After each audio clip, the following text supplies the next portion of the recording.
que ce qui t'est arrivé quand t'étais à Orléans avec la réserve, finalement, c'est ce qui se passait avec les joueurs du HAC quand ils redescendaient avec la réserve. Toi, tu t'entraînais toute la semaine avec le groupe pro pour finalement jouer les matchs avec la réserve. Ça, ils disent votre fils, il n'est pas gardé. Pour la saison prochaine, c'est fini en fait. Là, tu t'es démarqué, on va dire, à ce moment-là. Franchement, je me suis démarqué à ce Ouais. moment-là et mon agent, il commençait à me parler. On parlait français, tu vois. Parce que moi, le foot, en fait, j'aime bien le foot, j'aime le foot. Mais là, fallait que je m'en sorte. C'est la détermination, la rigueur, la discipline.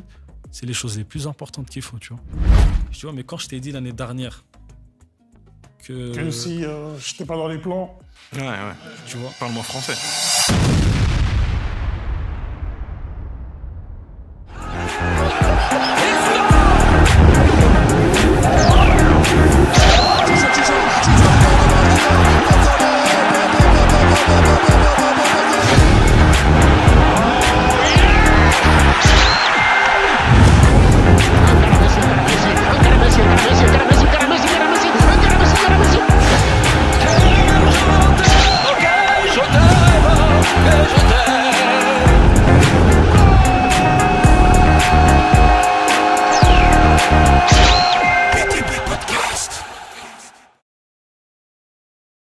Oumar, si tu devais te présenter aujourd'hui, qu'est-ce que tu dirais? Moi, c'est Oumar Kamara, 33 ans, né au Havre, ayant grandi dans le quartier du Bois de Bléville, ancien footballeur professionnel, international mauritanien, d'une famille de 7 enfants, et je suis l'avant-dernier. C'est ça. L'avant-dernier. Ok. C'est ça. Et là, maintenant, tu profites de la vie? Jeune retraité, on va dire. bienvenue à toi, Omar. On est content de t'avoir aujourd'hui. Ça fait très, très plaisir et ça fait un bon moment qu'on y pense.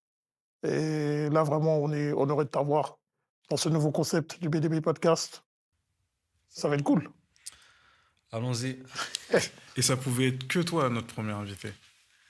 Après, tu as vu, BDB Podcast, un podcast On a grandi ensemble. Donc, même moi, je suis honoré que je sois la première personne avec qui vous voulez faire dans le concept vidéo. Avec plaisir. On va faire une bonne émission. On va essayer de retracer le parcours du mieux qu'on le peut. Et on va essayer de te mettre à l'honneur. Allons-y. C'est parti. Le jeune Oumar. On se replonge en 1992. Comment ça se passe, Oumar? Moi, comme je disais, je suis né au Havre, ayant grandi au Bois de Bléville. J'ai 3 grands frères, 2 grandes sœurs et un petit frère. L'avant-dernier. Et ça va, franchement, une famille, comme je disais, originaire du Sénégal et de la Mauritanie, Peul. Donc on a grandi dans l'ambiance, vraiment l'ambiance africaine, l'ambiance, surtout dans notre quartier plus précisément, on est beaucoup de familles Peul. Donc on a vraiment grandi à l'africaine, tu vois. Donc c'était vraiment ça, l'enfance c'était vraiment comme ça, tu vois. Ok. Et du coup, dans ta famille, tu as parlé du fait que vous étiez 7. Il y a une grande différence d'âge entre tes grands frères, grandes sœurs et toi? Ouais, il y a mon plus grand frère, il va avoir 47 ans et mon petit frère, il a 26 ans. Donc pour t'expliquer un peu, chez moi on a un peu, il y a chaque génération, 47, 42, ça descend jusqu'à 26 ans, tu vois. Et moi je suis l'avant-dernier, tu vois. À l'époque, tu étais le chouchou de la famille. On va pas dire chouchou de la famille, mais mon dernier petit frère, il est né en 99. Donc quand t'es le plus petit, forcément t'es le petit chouchou, hein. Ah ouais. Et moi, je le voyais de toute façon à l'époque. Ah, je le voyais très, très fort. T'étais même le chouchou du quartier, même.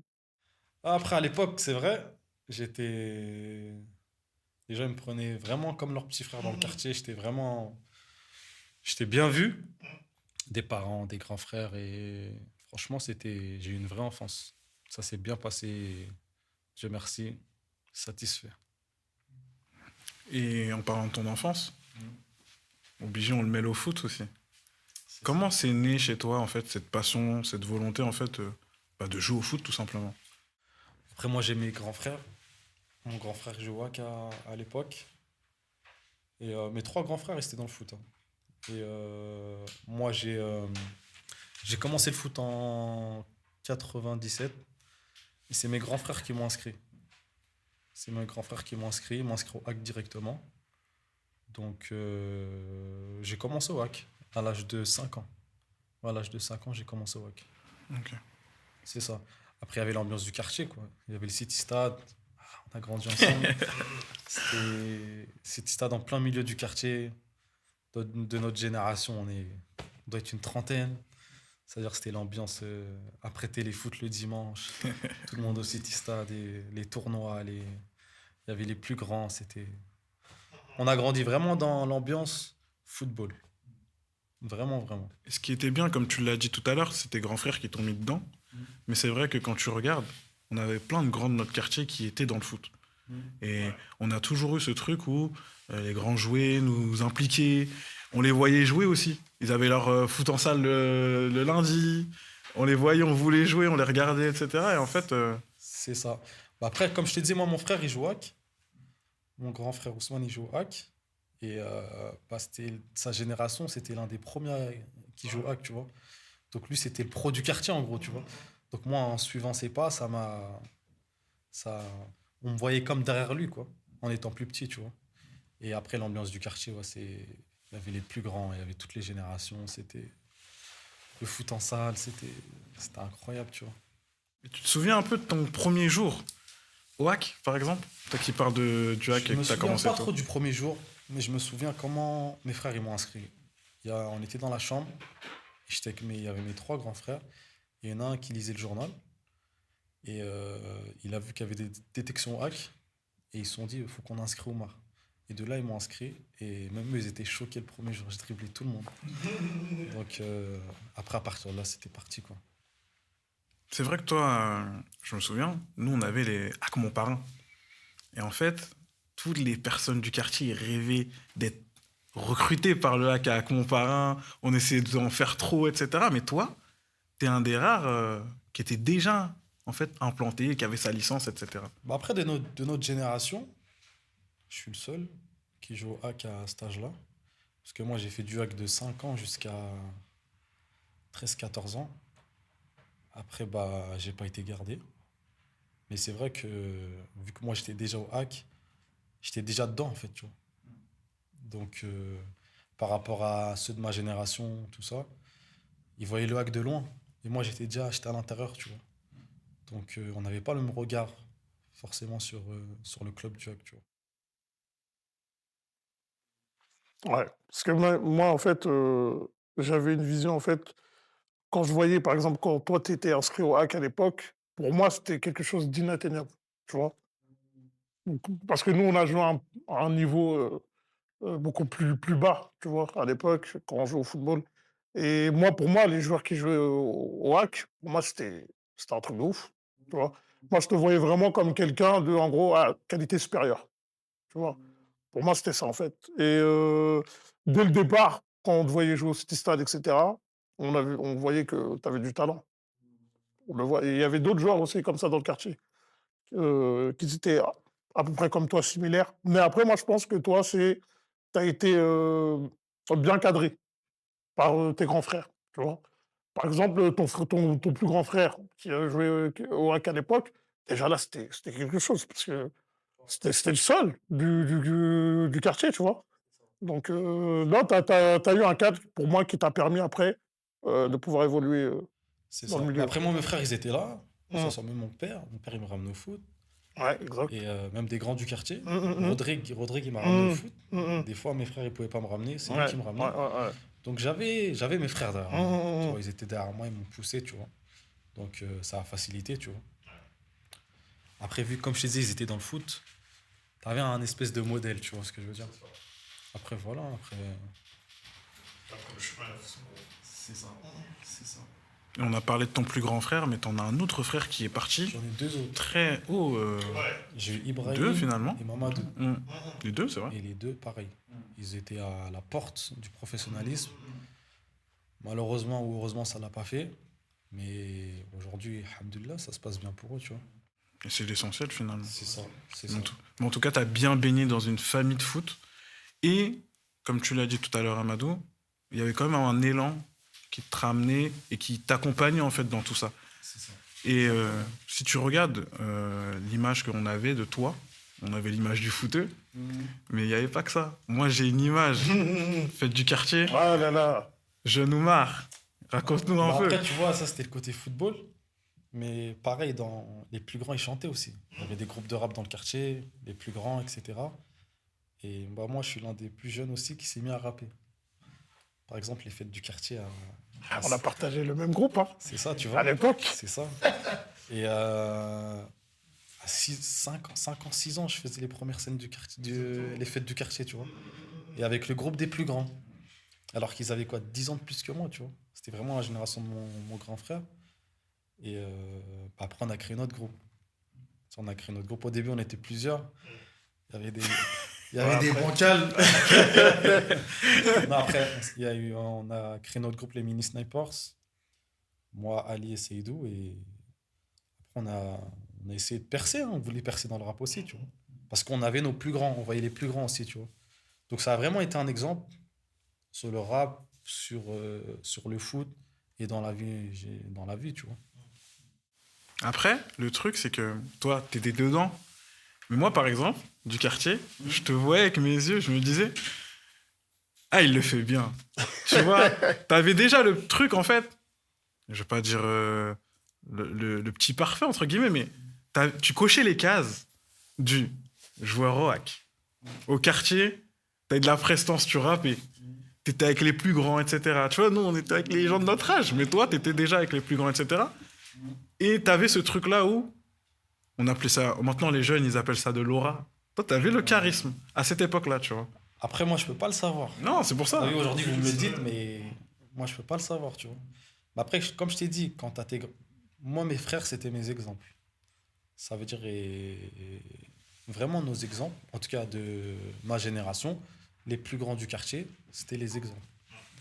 Donc, tu vois, nous, quand on chantait, les grands, ils nous fais comme ça, tu vois, ils nous expliquaient un peu, tu vois. Donc, on allait déjà avec ce mindset-là, tu vois. Et voilà, après, c'était comme ça, tu vois. Et tu vois, tu parles des grands. C'était quoi l'ambiance du quartier, généralement? Dans le quartier, comment ça se passait? On a grandi dans les mêmes tours, qui ne sont plus là aujourd'hui. C'est ça. Après, à l'époque, Bois de Bléville, c'était quelque chose. Hein. Si je dis pas, je crois que c'était l'un des quartiers les plus défavorisés de la ville, tu vois. Donc, on a grandi dans un cadre où. Comment expliquer ça? C'était familial déjà. Parce qu'on était, comme je disais, on était beaucoup de familles Peul. C'était vraiment familial, c'était de l'entraide, de la solidarité. Et l'autre côté aussi, il y avait beaucoup de violence aussi, tu vois. Et malheureusement, il y avait beaucoup de violence. Donc, c'était bien. Et d'un côté aussi, il y avait beaucoup de choses qu'on a vu tôt qu'on ne devait pas voir, tu vois. Malheureusement, tu vois. Et c'était dans cette ambiance-là où on a grandi, tu vois. Et finalement, est-ce que ça s'est retranscrit dans ta façon de voir le monde du foot et plus tard, est-ce que ça t'a pas donné de la force, de la pêche d'avoir grandi entre guillemets dans un climat pas simple? Parce que comme on a grandi tous dans le même quartier, on était quand même dans un quartier pas simple où c'était compliqué de s'élever. On était un peu dans notre trou, un peu nous, le bois de bleu, comme tu as dit, très familial, mais aussi reculé par rapport aux autres. On était vraiment que entre nous. Est-ce que ce côté-là, un peu solitaire, un peu tout ça, ça t'a fait quoi finalement? En fait, ça donne de la force. Et t'as vu, tu pars avec. T'as vu, nous, on avait une assurance, tu vois. On avait des. Comment dire ça? On a eu beaucoup de qualités, comme on a eu beaucoup de défauts. Mais les défauts, j'ai su les transformer en force, tu vois. Et ça nous a créé des fondations. Après, on avait mentalité bois de blé, tu vois. Donc, il y en a, ils aimaient, il y en a, ils aimaient pas. Et dans la vie, jusqu'au jour d'aujourd'hui, ça m'a forgé un mental. Ce qui était mauvais, je l'ai retiré. Ce qui était bien, je l'ai gardé, tu vois. Tu vois ce que je veux dire? Donc, c'est ça, tu vois. Et finalement, on avance un petit peu. Le jeune Oumar grandit. Et on arrive à les années préadolescents, adolescents, etc. Là, le foot, ça devient un peu plus sérieux. Donc là, tu en es à l'époque 12, 13 ans, 11 ans, 12 ans à peu près. Comment ça se passe au HAC? Parce que toi, à ce moment-là, tu joues quel poste? Moi, j'ai commencé le foot attaquant. J'ai commencé attaquant. Comme je te disais, en débutant, 5 ans. J'ai pas été gardé jusqu'à 13 ans, j'étais au HAC. Et j'ai fini carrément, j'ai fini arrière droit, tu vois. Mais en fait, après, tu vois, quand t'es au HAC, quand t'es jeune comme ça, à cet âge-là, t'as une petite pression, tu vois. Tu vois, quand tu viens d'un quartier comme nous où il n'y avait pas de règles, et t'arrives dans un cadre où il y a des règles, t'arrives là-bas, t'as la pression, tu vois. Donc moi, des fois, au City Stade, dans le quartier, j'étais peut-être l'un des meilleurs, mais là-bas, j'étais pas le meilleur. Parce que je jouais avec une pression, tu vois. Quand tu mets des cadres et que t'es pas habitué au cadre, des fois, c'est un peu compliqué, tu vois. Et après, j'ai pas été gardé. J'ai signé à Frileuse. Attends, comment ça s'est passé quand tu n'es pas gardé? Est-ce que tu te rappelles de ce jour-là, du moment? Comment ça se Je passe? me rappelle de tout. En fait, ce jour-là, déjà, l'année d'avant, c'était un peu compliqué. Mais bon, je suis resté la deuxième année. Et il faut savoir que cette année-là, à présent, c'est là où ceux de la région parisienne, ils peuvent arriver au centre de formation. Donc en fait, ça filtre. Donc quand tu es originaire du Havre, il y a ceux de la région parisienne qui arrivent. C'est que les meilleurs qui restent, tu vois. Donc à cette époque-là, je me rappelle, on avait l'entretien, j'étais avec mon père. Et t'arrives comme ça, ils disent votre fils, il n'est pas gardé. Pour la saison prochaine, c'est fini en fait. Donc j'étais avec mon père, en fait, c'est une déception en fait. C'est comme si Ouais, un échec. t'as un échec, tu vois. Et c'est violent en fait. Parce que t'as 12 13 ans, Ouais, 12, 13 ans. on te fait croire que vas-y, tu vas être pro. Et on vient, on te dit c'est fini. Donc c'est le premier échec, tu vois. Et après ça, faut. Moi j'avais mes grands frères, donc ils me poussaient, tu vois, ils étaient derrière, tu vois. Donc ça crée une force de caractère aussi. Et j'ai su aussi que la vie c'est violent. On peut te faire croire des choses et vas-y, c'est fini. Ouais, parce que là, en fait, tu étais jeune, très jeune, tu as démarré au bac, Mhm. et à 12, 13 ans, tu arrives à l'adolescence, et là, tu as le premier échec, on va dire, de ta vie, entre guillemets, tu vois. C'est ça? Et ça peut te conditionner pour la suite, en bien ou en mauvais. Clairement, clairement. C'est pour ça que après, j'ai signé à Frileuse. C'était en 13 ans, pareil. Et moi, en fait, je cherchais toujours à jouer dans les meilleures catégories de mon âge. Donc, je suis parti à Frileuse. J'ai fait 1 an. Et même quand j'étais à Frileuse, moi, j'envoyais des CV partout. Tu vois, à l'époque, c'était des fax. C'était même pas des. J'allais à la mairie, là. Et j'étais avec Jimmy, mon gars Jimmy. Et lui, il avait quelques années de plus que moi, tu vois. Et lui, il envoyait déjà partout. Ah, Jimmy, Ouais, il Jimmy. envoyait déjà partout. Et il m'avait facilité. On envoyait des fax partout pour faire des tests, tu vois. Et l'année d'après, j'ai changé de club. Il faut savoir que chaque année, j'ai changé de club. Parce que je cherchais toujours à jouer dans la meilleure catégorie, tu vois. Donc l'année d'après, j'ai signé aux municipaux. Et il y avait cette année-là, il y avait les. Comment dire ça? Il y avait les. Les DH? Non, pas DH, il y avait les équipes de la région. Donc en fait, j'étais en équipe de Normandie, tu vois. J'étais Ah sélectionné dans oui, l'équipe de sélection de Normandie. Normandie, sélection de Normandie. Tu vois. Oui. Et il y avait. La plupart, c'était que des joueurs du HAC. Et il y avait moi, il y avait Edouard Mendy. On devait être, allez, 4-5 des clubs de la ville du Havre. Et le reste, c'était que des joueurs du HAC. Tu vois. Donc, déjà, dès là, tu vois, fallait être prêt. Tu vois ce que je veux dire? Fallait être prêt parce que moi, je voulais être pro. Je voulais être pro, il n'y avait rien d'autre. Je voulais être pro. C'était ça, je voulais être pro. Ça veut dire, ça a commencé par là. Être sélectionné dans les meilleures catégories, tu vois. Donc après ça, j'étais aux municipaux. Mais même, tu sais, j'ai un truc qui me revient là, quand tu parles du fait de chercher des clubs. Moi, je me rappelle d'une scène. On est chez toi avec mon frère, et pour ceux qui ne savent pas, à l'époque, sur France Football, il y avait une section dédiée aux essais, etc. Et je me rappelle de toi en train de couper comme ça les petits carrés pour prendre les numéros et appeler. T'avais toujours ce truc de faut qu'on aille démarcher, faut En fait, qu'on aille appeler. c'est ça en fait. En fait, j'étais déter. J'étais déter. Ça fait que dans le France Football, mon frère, il a acheté le France Football. Ça sortit 2 fois la semaine, je crois, le mardi et je sais plus quel jour. Et il y avait une page, comme tu dis, dédiée aux tests.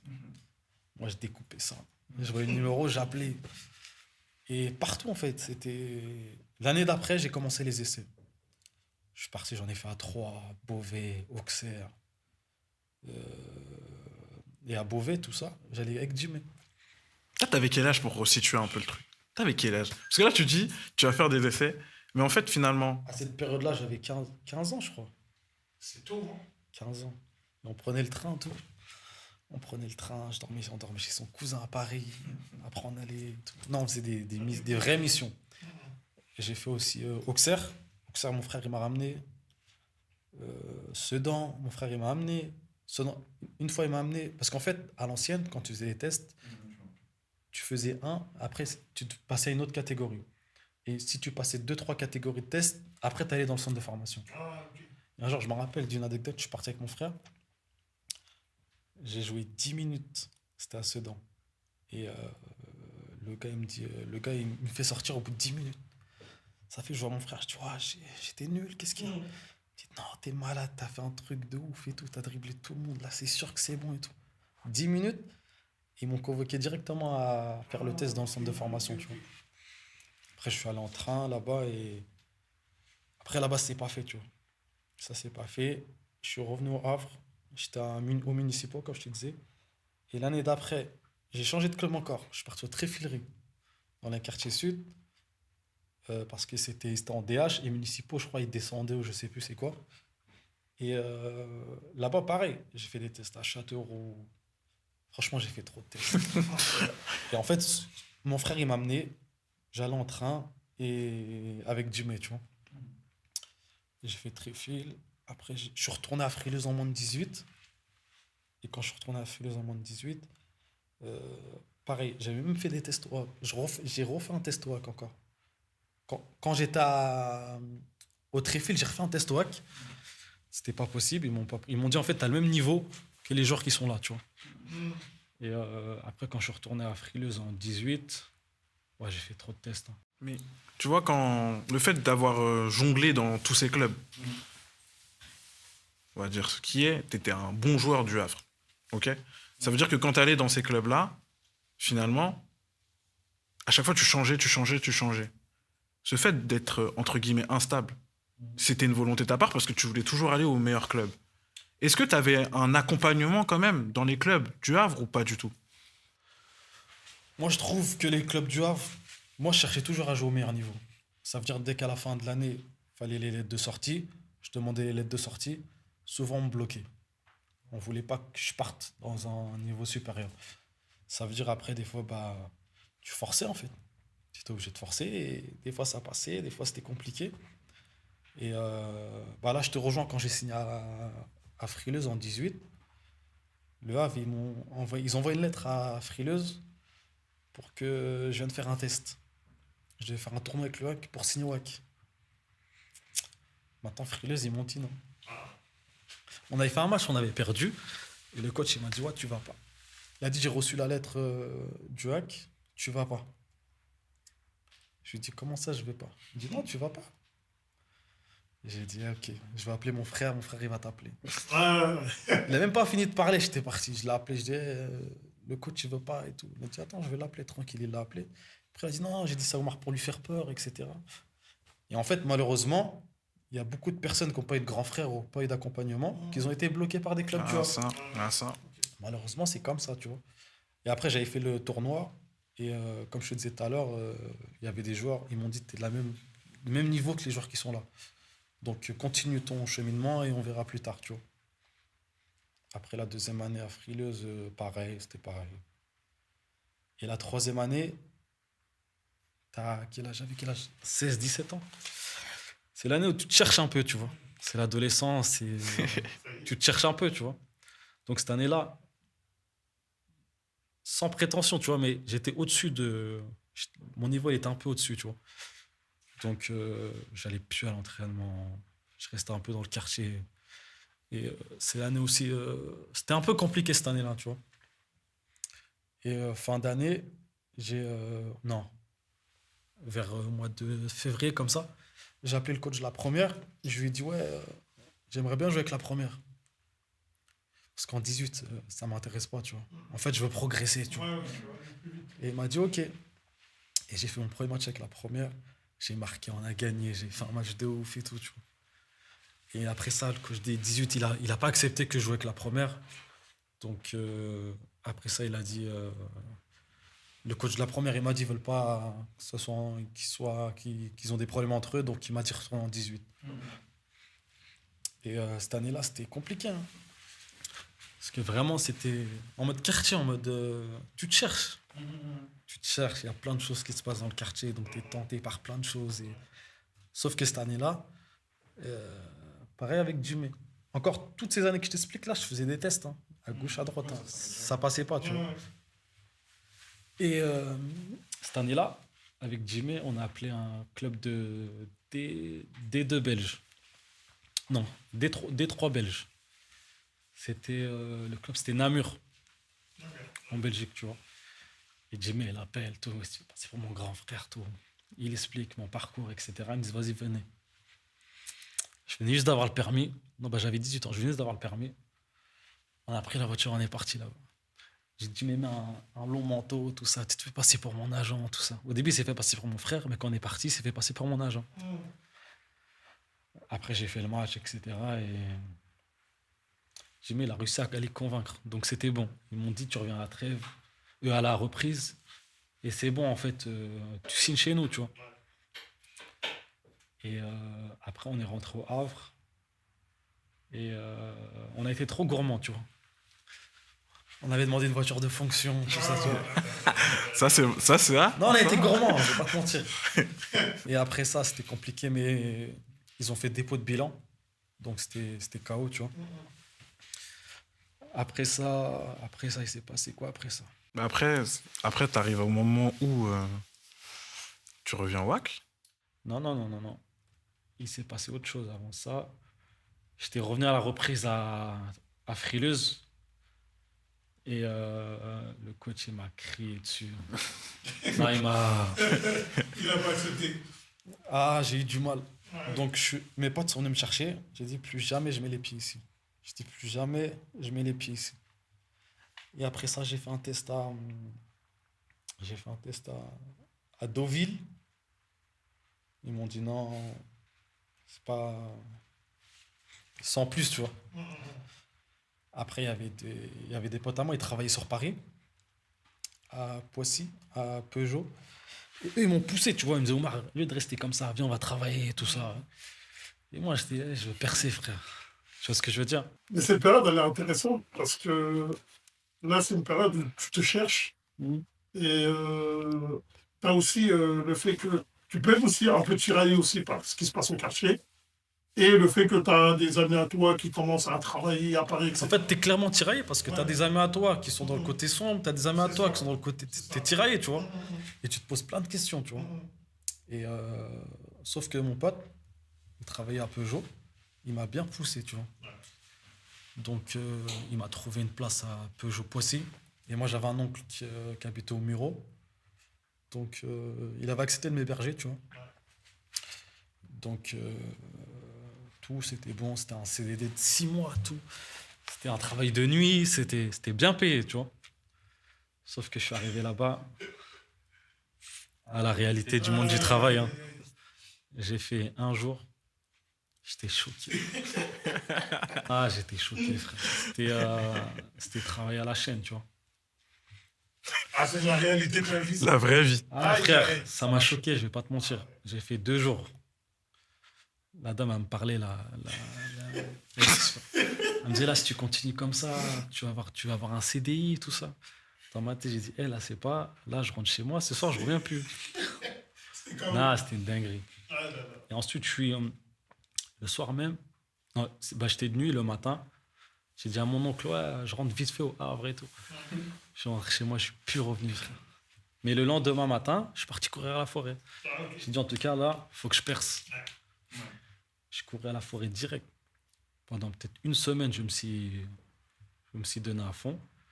Je me suis réveillé à 8h, 8h30. Je suis parti à la cave verte, au centre de formation du HAC. J'ai dit, je vais voir le responsable et tout. Et c'était Yohan Louvel. Je lui ai dit, ouais, je veux signer au HAC. Faites-moi un test et je vais signer au HAC. Il me regarde, il rigole. Il me dit, ah, t'es déter, toi? Je dis, ouais, je suis déter. Faites-moi juste un test et je vais signer au HAC. Et il me dit, ok, bah, donne-moi ton numéro de téléphone. Lorsqu'on va faire un match, je vais t'appeler et tiens-toi prêt. Je dis, ok, il n'y a pas de souci. Quelques jours après, il m'appelle. Il me dit, c'est bon, on a un match. Viens, tel jour. Premier match, on joue contre qui? Poissy. Là où j'avais travaillé quelques semaines avant. Et là-bas, j'avais joué arrière droit. Et c'était pas un truc de ouf, mon match, tu vois.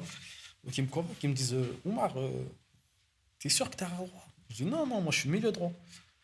Ils me disent, ouais, on t'a trouvé... tu pouvais faire plus de choses, mais t'étais à reculons, tu vois. Je dis, non, moi, je suis excentré droit, tu vois. Ils m'ont dit, bah voilà, ok, on a un deuxième match et on verra le deuxième match, tu vois. Et deuxième match contre qui? Dovi. Là où j'ai fait un test, quelques jours avant aussi. Et je rentre à la mi-temps et ouais, j'ai dribblé, j'ai mis une frappe du milieu sur la barre. Ça s'est bien passé, tu vois. Et le soir même, ils m'ont dit, ok, c'est bon, bah tu signes pour 1 an. En amateur, tu vois. Donc de là, ça y est, là j'ai remis le pied dans le monde pro, tu vois. Donc j'ai dit là, c'est bon, un objectif atteint, tu vois. Tu vois ce que je veux dire? Je me rappelle de cette période-là. Parce que, en fait, t'étais à Frileuse. Et si ma mémoire est bonne, Frileuse en 19, ils étaient en PH. En 18, c'était même pas 19, c'était 18. Et en fait, t'as fait une bascule de Frileuse vers le HAC directement. En fait, les 18, ils étaient en DH, mais la réserve, ils étaient en PH. Voilà. Et toi, t'étais à ce moment-là, tu jonglais entre les deux. Et je me souviens que quand t'as fait la bascule, ça nous a surpris. Au club, parce qu'à ce moment-là, j'étais à Frileuse aussi. Et en fait, c'est rare que les gens passaient à cet âge-là d'un club amateur au HAC. Parce que, on va dire ce qui est, souvent le HAC, les jeunes qui sont du Havre, c'est tôt et ils restent jusqu'à la fin. Mais à partir de cet âge-là, c'est un peu compliqué de faire cette passerelle-là. Et toi, t'as fait ce chemin-là, et ça avait surpris tout le monde au club. On était... Et moi, j'avais confiance en toi, je te connaissais. T'étais mon ami, moi, je savais que Oumar, il va faire un truc, tu vois. J'avais ce truc-là. Bah, comme je te disais, c'était peut-être 1 ou 1 mois et demi avant. Je suis arrivé à... J'avais dit à mes potes, j'allais plus revenir ici. Et j'étais déter. C'est sûr que Dieu va faire que je vais trouver quelque chose, tu vois.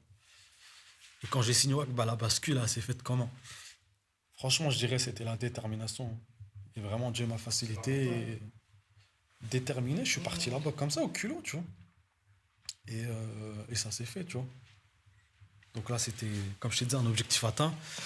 Je suis dans le monde pro, alors que c'est une année où j'allais pas trop à l'entraînement. L'année d'avant, j'étais un peu tiraillé entre le quartier et le foot, tu vois. C'était compliqué, tu vois.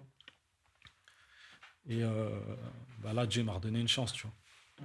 Ça se matérialise comme ça, souvent. Mais tu vois, le fait d'avoir forcé le destin à envoyer des fax, des lettres et tous ces trucs-là, bah finalement, c'est comme si le destin a fait qu'à ce moment-là, allez, là, à ce moment-là, on va pousser et à ce moment-là, ça t'est arrivé et ça t'a tombé dessus. Quand t'arrives au Havre, quand t'arrives au HAC, finalement, vous n'êtes pas beaucoup du Havre même, à être de la ville. T'as beaucoup de Parisiens, etc., comme on connaît, génération 92. Il y a beaucoup de joueurs qui ont fait des très grandes carrières à cette époque-là, d'ailleurs. Je me rappelle. Comment ça se passe, ton arrivée au Havre, déjà?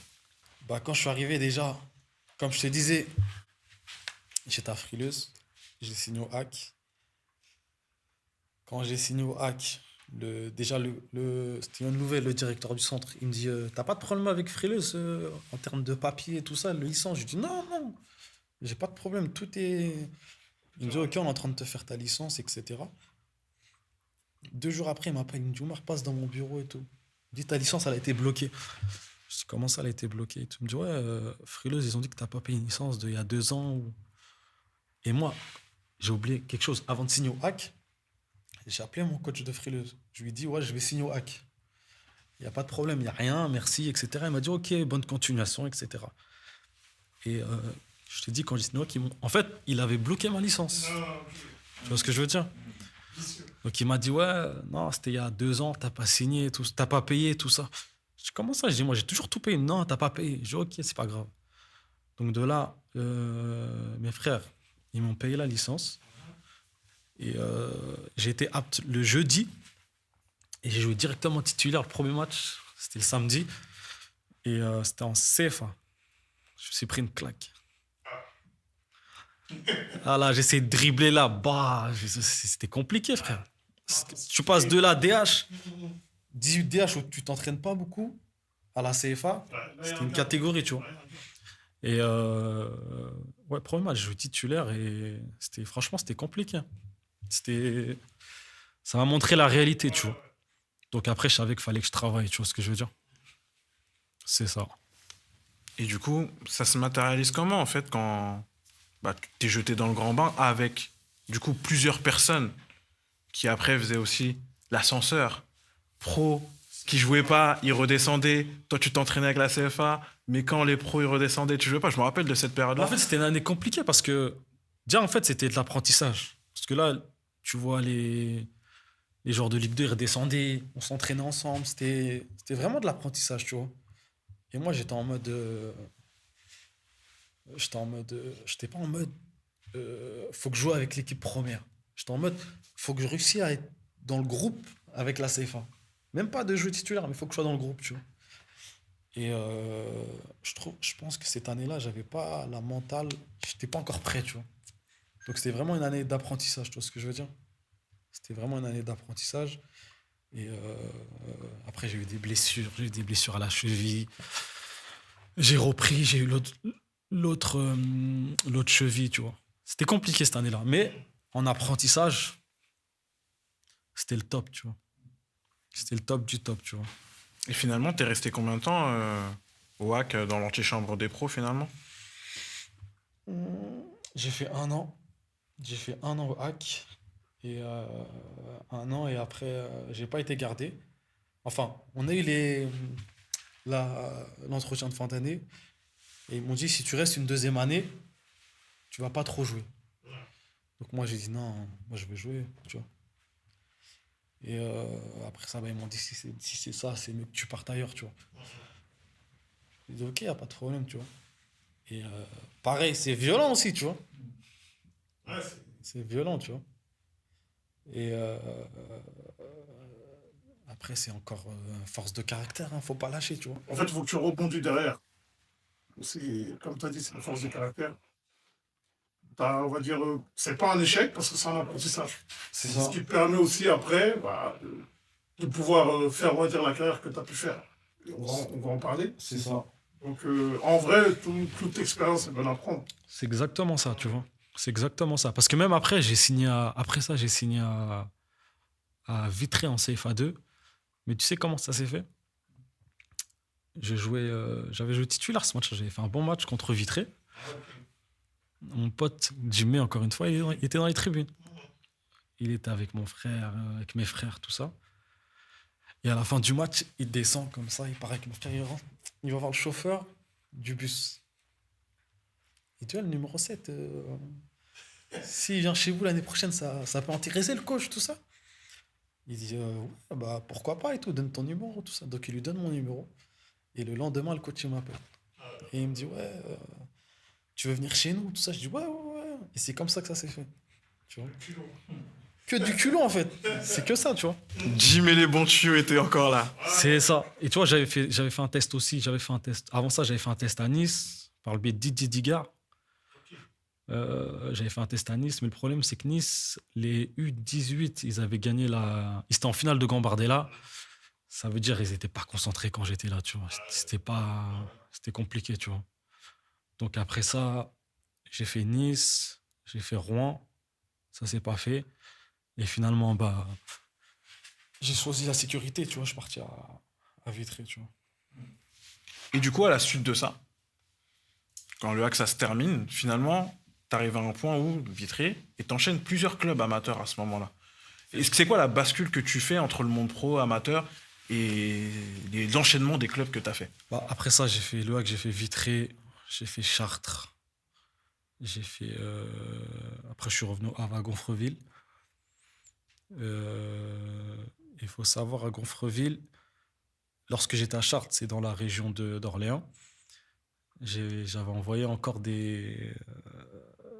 mon CV à Orléans, tu vois.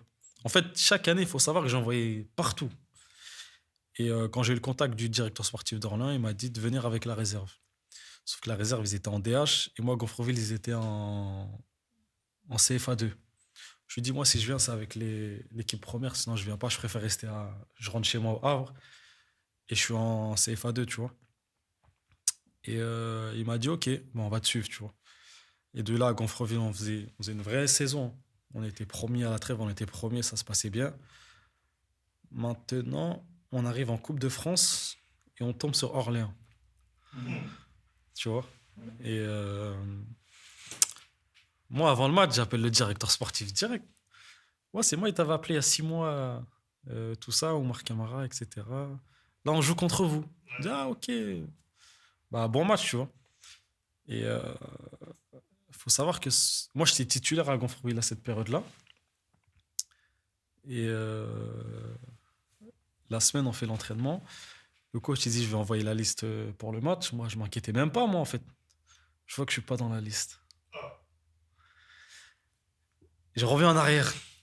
Début de saison, quand j'étais à Gonfreville, je lui avais expliqué au coach que j'étais en contact avec Orléans, il voulait que je vienne, mais je lui avais tout expliqué, tu vois.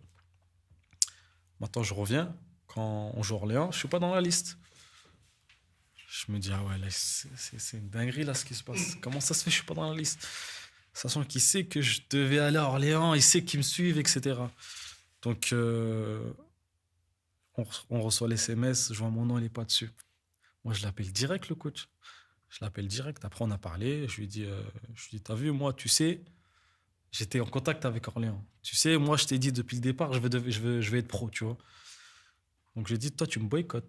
Je lui dis, ce que tu fais, c'est de la boycott totale, tu vois. Il me dit, non, c'est pas ça, etc. Je lui ai dit, je t'ai tout expliqué. Je joue titulaire les matchs d'avant. Il n'y a pas de problème. Là, on joue Orléans, mais je suis pas dans le groupe.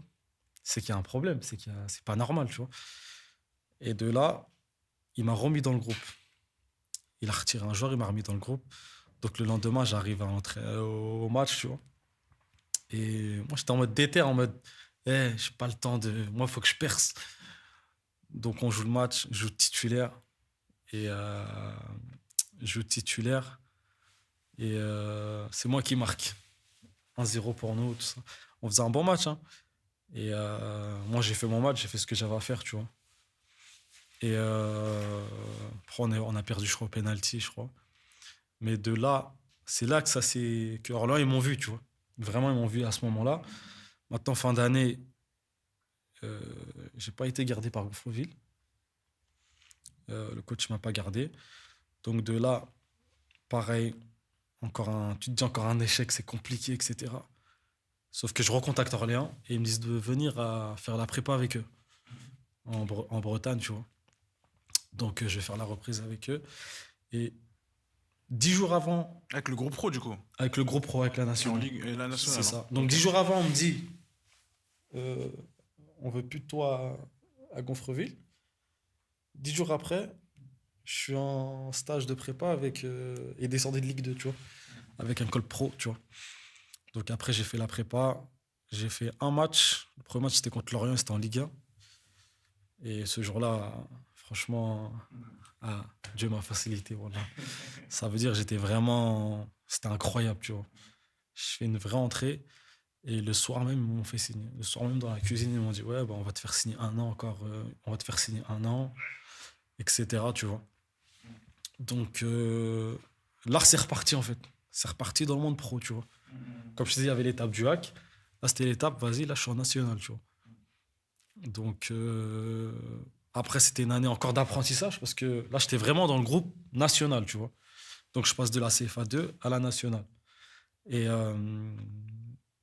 Et cette année-là, j'ai plus joué avec la réserve qu'avec l'équipe première, tu vois.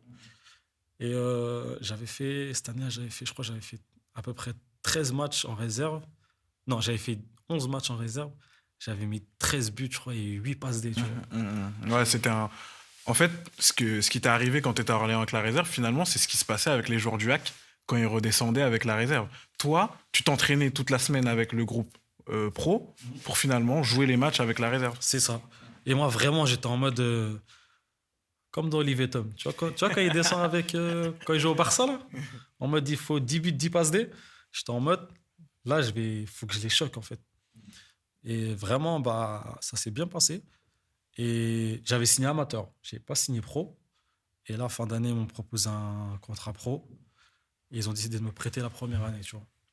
Donc, ils m'ont prêté au CA Bastia. Est-ce que déjà, le fait d'être arrivé pro, qu'est-ce que ça t'a fait en toi d'arriver au statut pro? D'ailleurs, tu me parlais de tes frères qui étaient à la limite et qui n'ont pas passé ce cap. Toi, finalement, tu as réussi à faire ce cap et fierté.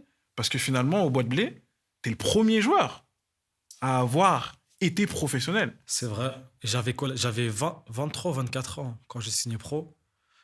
Mais t'as vu, je me suis rendu compte que tu signes pro, mais le salaire, c'était pas ça. Ça veut dire, en vrai, oui, t'as le statut, t'es pro, mais c'est vrai. J'étais content d'être pro, mais le salaire, ça suivait pas, frère. Ça veut dire, c'est un succès d'estime, on va dire. T'es pro, oui, mais quand le salaire, il suit pas. C'était vraiment à la charte, c'était le minimum, tu vois. Donc tu restes, ouais, t'es pro, mais reste tranquille, tu vois. T'as pas, tu vois ce que je veux dire? T'es pas arrivé, quoi. T'es pas arrivé, tu vois. Mais déjà, c'était un objectif atteint. J'ai signé pro. Mais après ça, je suis parti j'ai été prêté à Bastia. Et à Bastia, quand j'étais à Bastia, franchement, ça fait partie de mes meilleures années là-bas, tu vois. Et j'hésitais à aller en plus, hein. Parce qu'au début, on m'a dit Bastia, t'as vu la Corse et tout. Je me suis dit, tu vois. Ah, c'est un beau sujet, ouais, ça d'ailleurs. Sauf Qu'est-ce que que j'ai t'en dis, kiffé de toi ouf. J'ai kiffé de ouf. Le coach que j'avais là-bas fait partie d'un des meilleurs coachs que j'ai eu. Et j'ai fait une bonne saison là-bas. Franchement, j'ai fait une bonne saison. Et en Coupe de France, on allait loin. Je crois qu'on allait en 8e ou je sais plus. Mais on allait loin, tu vois. Moi, j'ai des images, moi, c'est à Bastia, là. C'est la Coupe de France, comme tu as dit. Je sais plus c'est On contre avait qui joué vous avez Nancy. joué. Ah, voilà. On À avait joué Ludiara. Nancy. Ah, j'avais fait un bon Ouais, match. un vrai match. Ouais, j'avais fait Vrai, un vrai vrai match. match. Ouais. Et de là, après, de ce match-là, il y a eu beaucoup de sollicitations, tu vois. En Belgique, en Ligue 2. Franchement, il y a eu des sollicitations. Après, on avait joué Angers aussi. Ouais, Angers, j'avais fait un bon match aussi, mais on avait perdu. Mais de là, il y a eu beaucoup de... Ouais. Ça parlait avec beaucoup de clubs, tu vois. Là, tu t'es démarqué, on va dire, à ce moment-là. Franchement, je me suis démarqué à ce Ouais. moment-là. Et mon agent, il commençait à me parler... On parlait français, tu vois.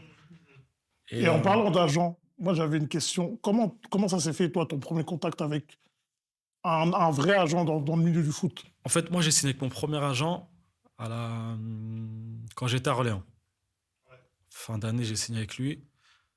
J'ai signé avec lui 2 ans. 2 ans, j'ai signé avec lui.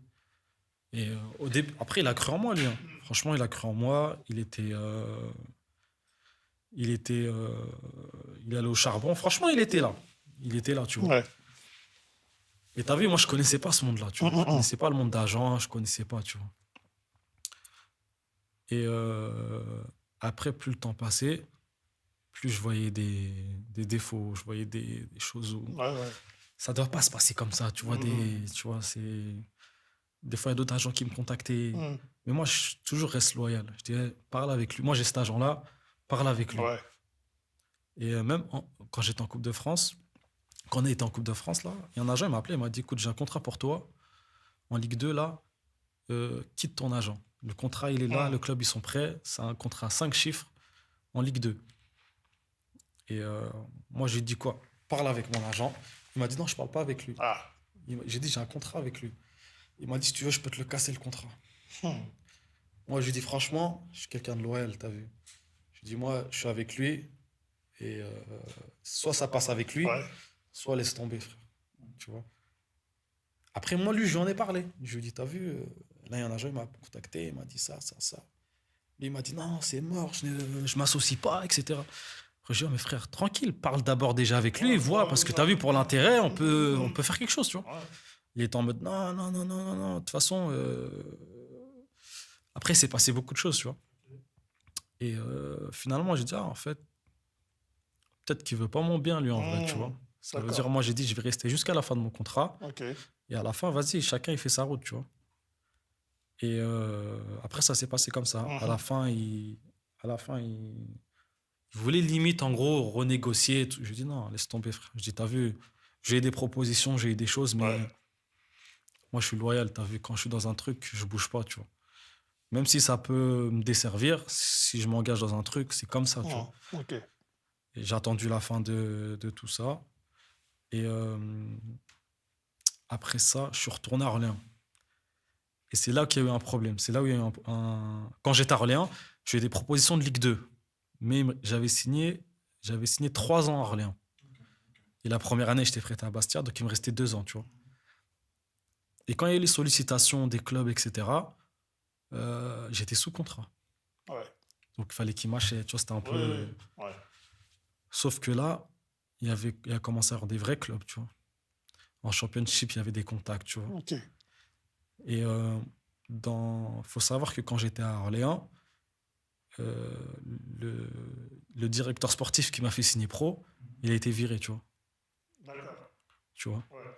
Donc, Antariaya, c'est ça? non, pas Antares. Julien Cordonnier, c'est lui Julien qui m'a fait Cordonnier. signer pro. Ok. C'est lui qui m'a fait signer pro. Lui, il m'a fait confiance. Et Antaria, il est passé directeur sportif. Et quand il est passé directeur sportif cette année-là, moi, je m'entendais bien avec lui, tu vois. Je m'entendais bien avec lui. Et quand j'étais à Bastia, il m'appelait, tout ça. En gros, il me suivait, etc. Ça se passait bien, etc.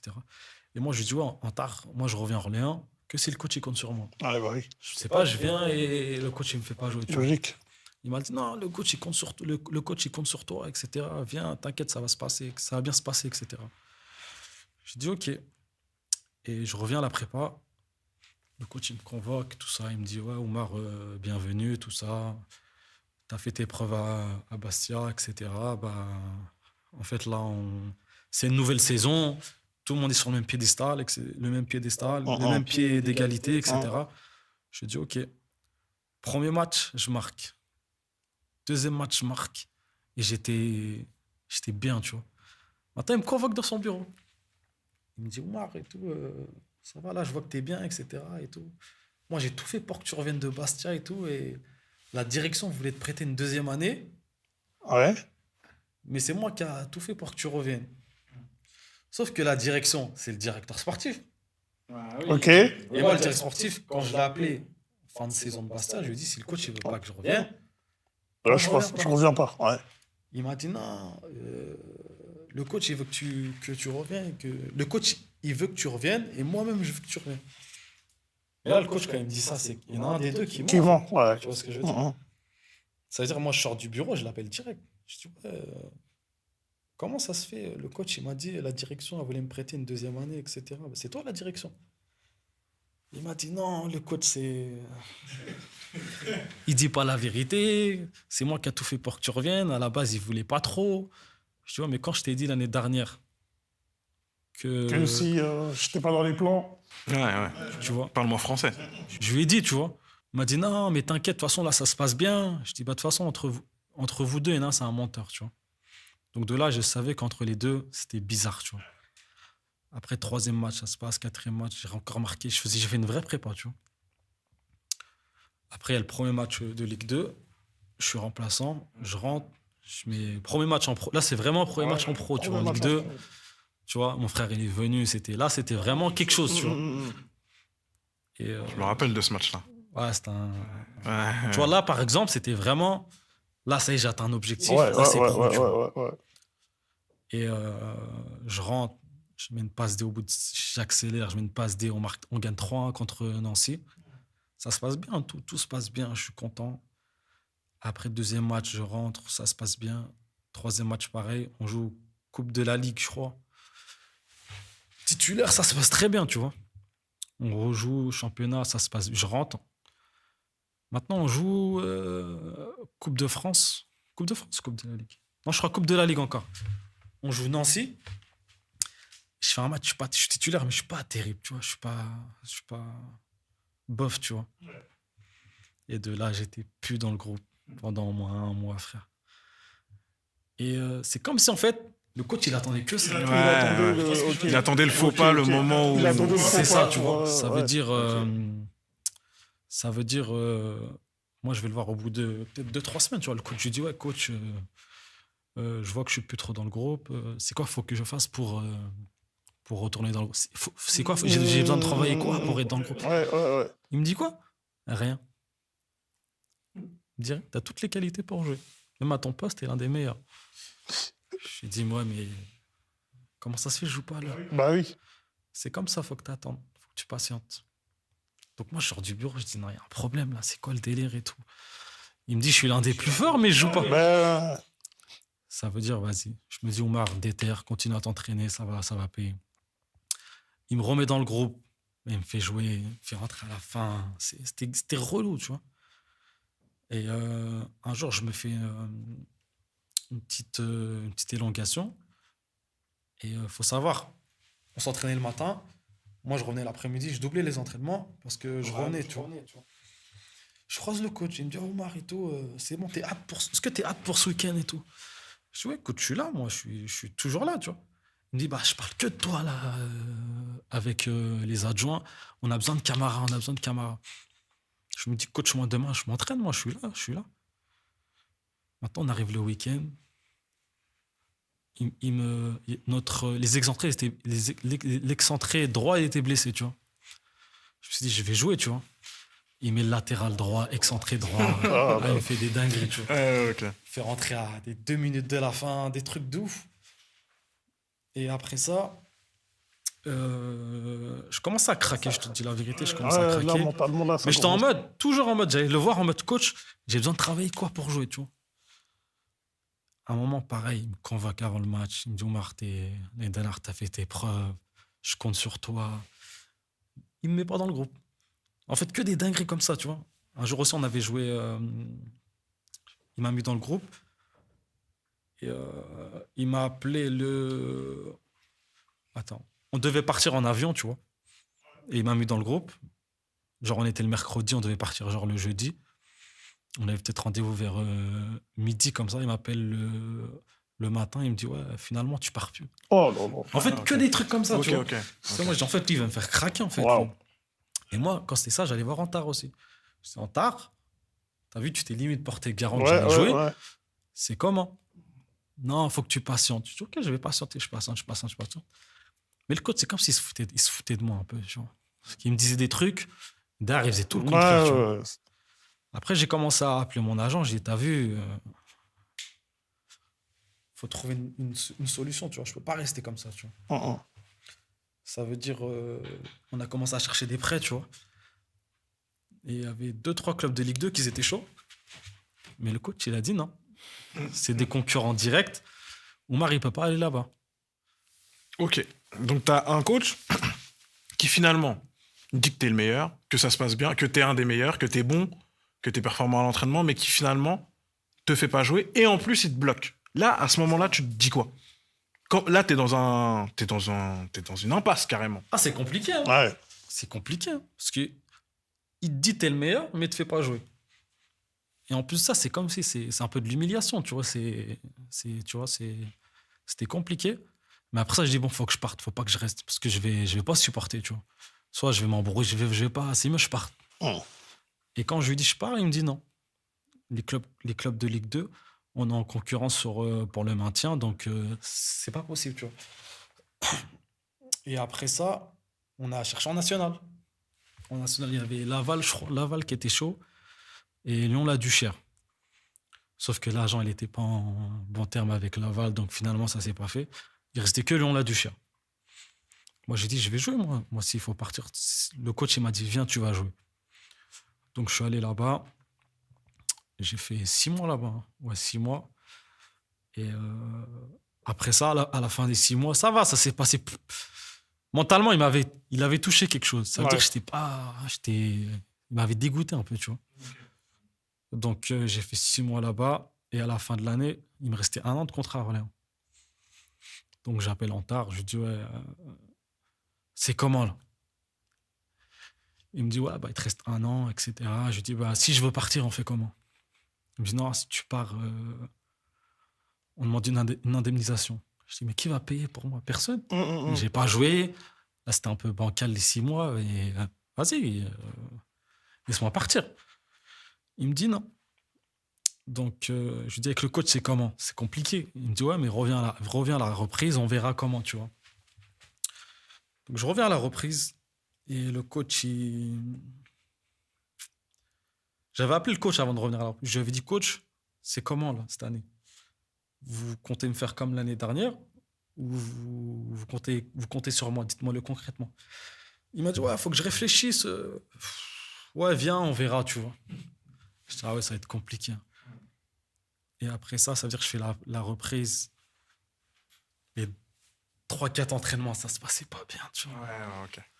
En fait, j'étais dans son collimateur. Ouais, tu sentais en fait le truc arriver, ça se passait pas bien, c'était foutu. Après, je vais voir le directeur sportif, je lui dis, ouais, t'as vu, moi je veux partir et tout. Il me dit, si tu pars, je demande une indemnisation. Je dis, ouais, personne va payer, tu vois. Je dis, donc, bon, si je vais en national, c'est comment? Tu vois, si tu vas en national, j'accepte, mais il faut voir, il y a des conditions, etc. Donc, en fait, j'étais là, je dis, en fait, je suis dans un dilemme, tu vois. Ouais, là, Je peux pas rester à Orléans. Et si je pars, il faut qu'il paye, mais ça va être compliqué, tu vois. Donc, de là, j'ai fait du vice. Hein. Je fais du vice, je suis parti le voir, je lui ai dit, écoute, j'en ai marre du monde du football. Je rentre chez moi au Havre. Laisse tomber, j'en ai marre. Et j'avais reçu, il y a un agent, il m'a contacté, José Anigo à Panionios. Il était intéressé par mon profil. Donc, l'agent, il m'appelle, il me dit, ouais, Anigo, il va t'appeler. Là, il me dit d'abord, est-ce que la Grèce, ça t'intéresse? Je dis, ouais, ça m'intéresse, tu vois. Je dis, ouais, ça m'intéresse, la Grèce, tu vois. Et il me dit, Anigo, il va t'appeler. Je dis, quel Anigo? Il me dit, ouais, José Anigo de Marseille, tu vois. Je dis, ah ouais, il m'a dit, ouais, il est intéressé et tout. Je dis, bah, vas-y. Et de là, il m'appelle, ouais, allô, tout, accent marseillais et tout ça. Il me dit, ouais, est-ce que t'es intéressé pour venir en Grèce, tout ça? Je lui dis, bah ouais, moi, je suis intéressé. Il me dit, hey, laisse tomber la France, ils sont compliqués, viens ici en D1, viens, t'inquiète. Je dis, ouais, moi, je suis déter, mais je dis, je suis sous contrat. Il dit, règle tout ça, résilie, viens, t'inquiète. Après, on discute un peu, on met les choses au clair. Je dis, ok, bah, je vais voir comment pour résilier. Et après, j'appelle Antar. Je ne lui ai pas dit, parce que je savais qu'il allait demander de l'argent. Et eux, ils n'allaient pas mettre de l'argent. Donc, de là, il me dit non, indemnisation, etc. Donc, de là, j'ai fait le vice. Eh, vas-y, j'arrête le foot. Je rentre chez moi au Havre. Je laisse tomber le foot. Je vais aller en CFA2. Vas-y, le monde du foot, c'est pas fait pour moi. Je viens en mode comme ça, tu vois. Je dis, vas-y. Après, tu vois, quand tu veux résilier ton contrat, tu négocies des mois de salaire, tu vois. Ouais. Donc, j'avais négocié des mois de salaire et il m'a donné le strict minimum, tu vois. Mais bon, moi, je savais que j'allais aller derrière. Donc, je suis arrivé et il m'a dit, OK, si c'est ça, bah, vas-y, j'accepte que tu résilies ton contrat, etc. Sauf que moi, le club grec, il m'a envoyé un document que le club, il devait signer, quoi. Comme quoi, ils vont rien payer, tu vois. Sauf que moi, je viens en mode vice, vas-y, je rentre chez moi et tout, dans le bureau, comme ça, vas-y, c'est bon, je lâche l'affaire et tout. Et il me regarde, il dit, ah, ok, d'accord. Tu vois, en mode, vas-y, bah, rentre chez toi, tu vois. Maintenant, on fait le document, il signe, tout ça. Je récupère le document. Maintenant, je lui sors mon papier. Sauf que c'était pas écrit le club grec, c'était juste écrit comme quoi... C'était terminé. Voilà. Okay. Il me dit, wow, c'est quoi ça et tout. Et c'était écrit en anglais, tu vois. Il me dit, c'est quoi ce document? Je dis, non, signe, t'as vu, signe le document, moi je pars, tu vois, je rentre chez moi. Il me dit, ouais, mais c'est quoi et tout? Je dis, non, juste signe, ça, c'est pas tes affaires. T'as vu, là, on a résilié. On passe à autre chose, tu vois. Voilà, tu vois.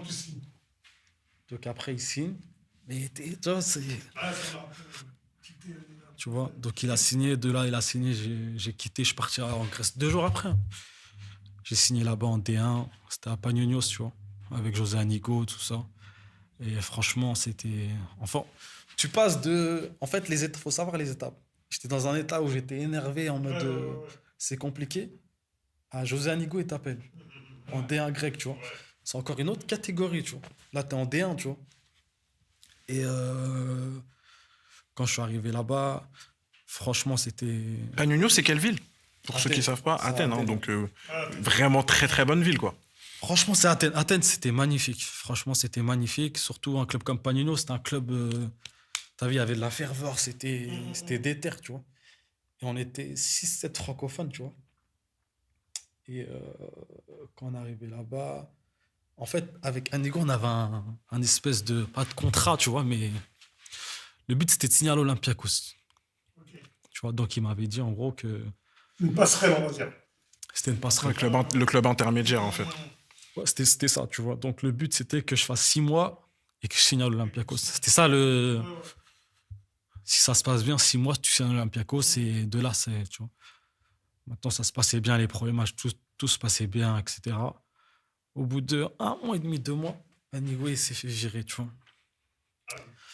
Donc là, ça remet tous les plans en jeu, tu vois, ça remet tout en jeu, tu vois. Et on était 6 7 francophones, comme je te disais. Et quand ils l'ont pas gardé, Anigo, ils ont commencé à boycotter des Français, Ok. tu vois. Et ça s'est matérialisé comment, ça, en fait? Finalement, Je veux plus. tu jouais plus, du tout. Non, pas moi. Moi, Dieu merci, ça va, ça se passait bien pour moi. Il faut savoir qu'en Grèce, dans ces pays, il y a des retards de salaire. Tu vois, ça veut dire que c'est. Mais moi, je savais, en allant là-bas, je savais qu'il y avait des retards. Donc, moi, quand je parlais avec José Anigo, je lui disais, moi, c'est juste ça ma crainte. Il me disait, non, t'inquiète et tout, on va gérer, t'inquiète, il n'y a pas de problème. Sauf quand on est arrivé au bout de. Quand ils l'ont viré, ils ont commencé à plus payer, tu vois. Sauf que moi, quand je suis arrivé, j'ai dit, dès que moi j'atteins une limite, 1 mois et demi, je me plains à la FIFA, tu vois. Tu peux envoyer des lettres, tu peux te plaindre, tu vois.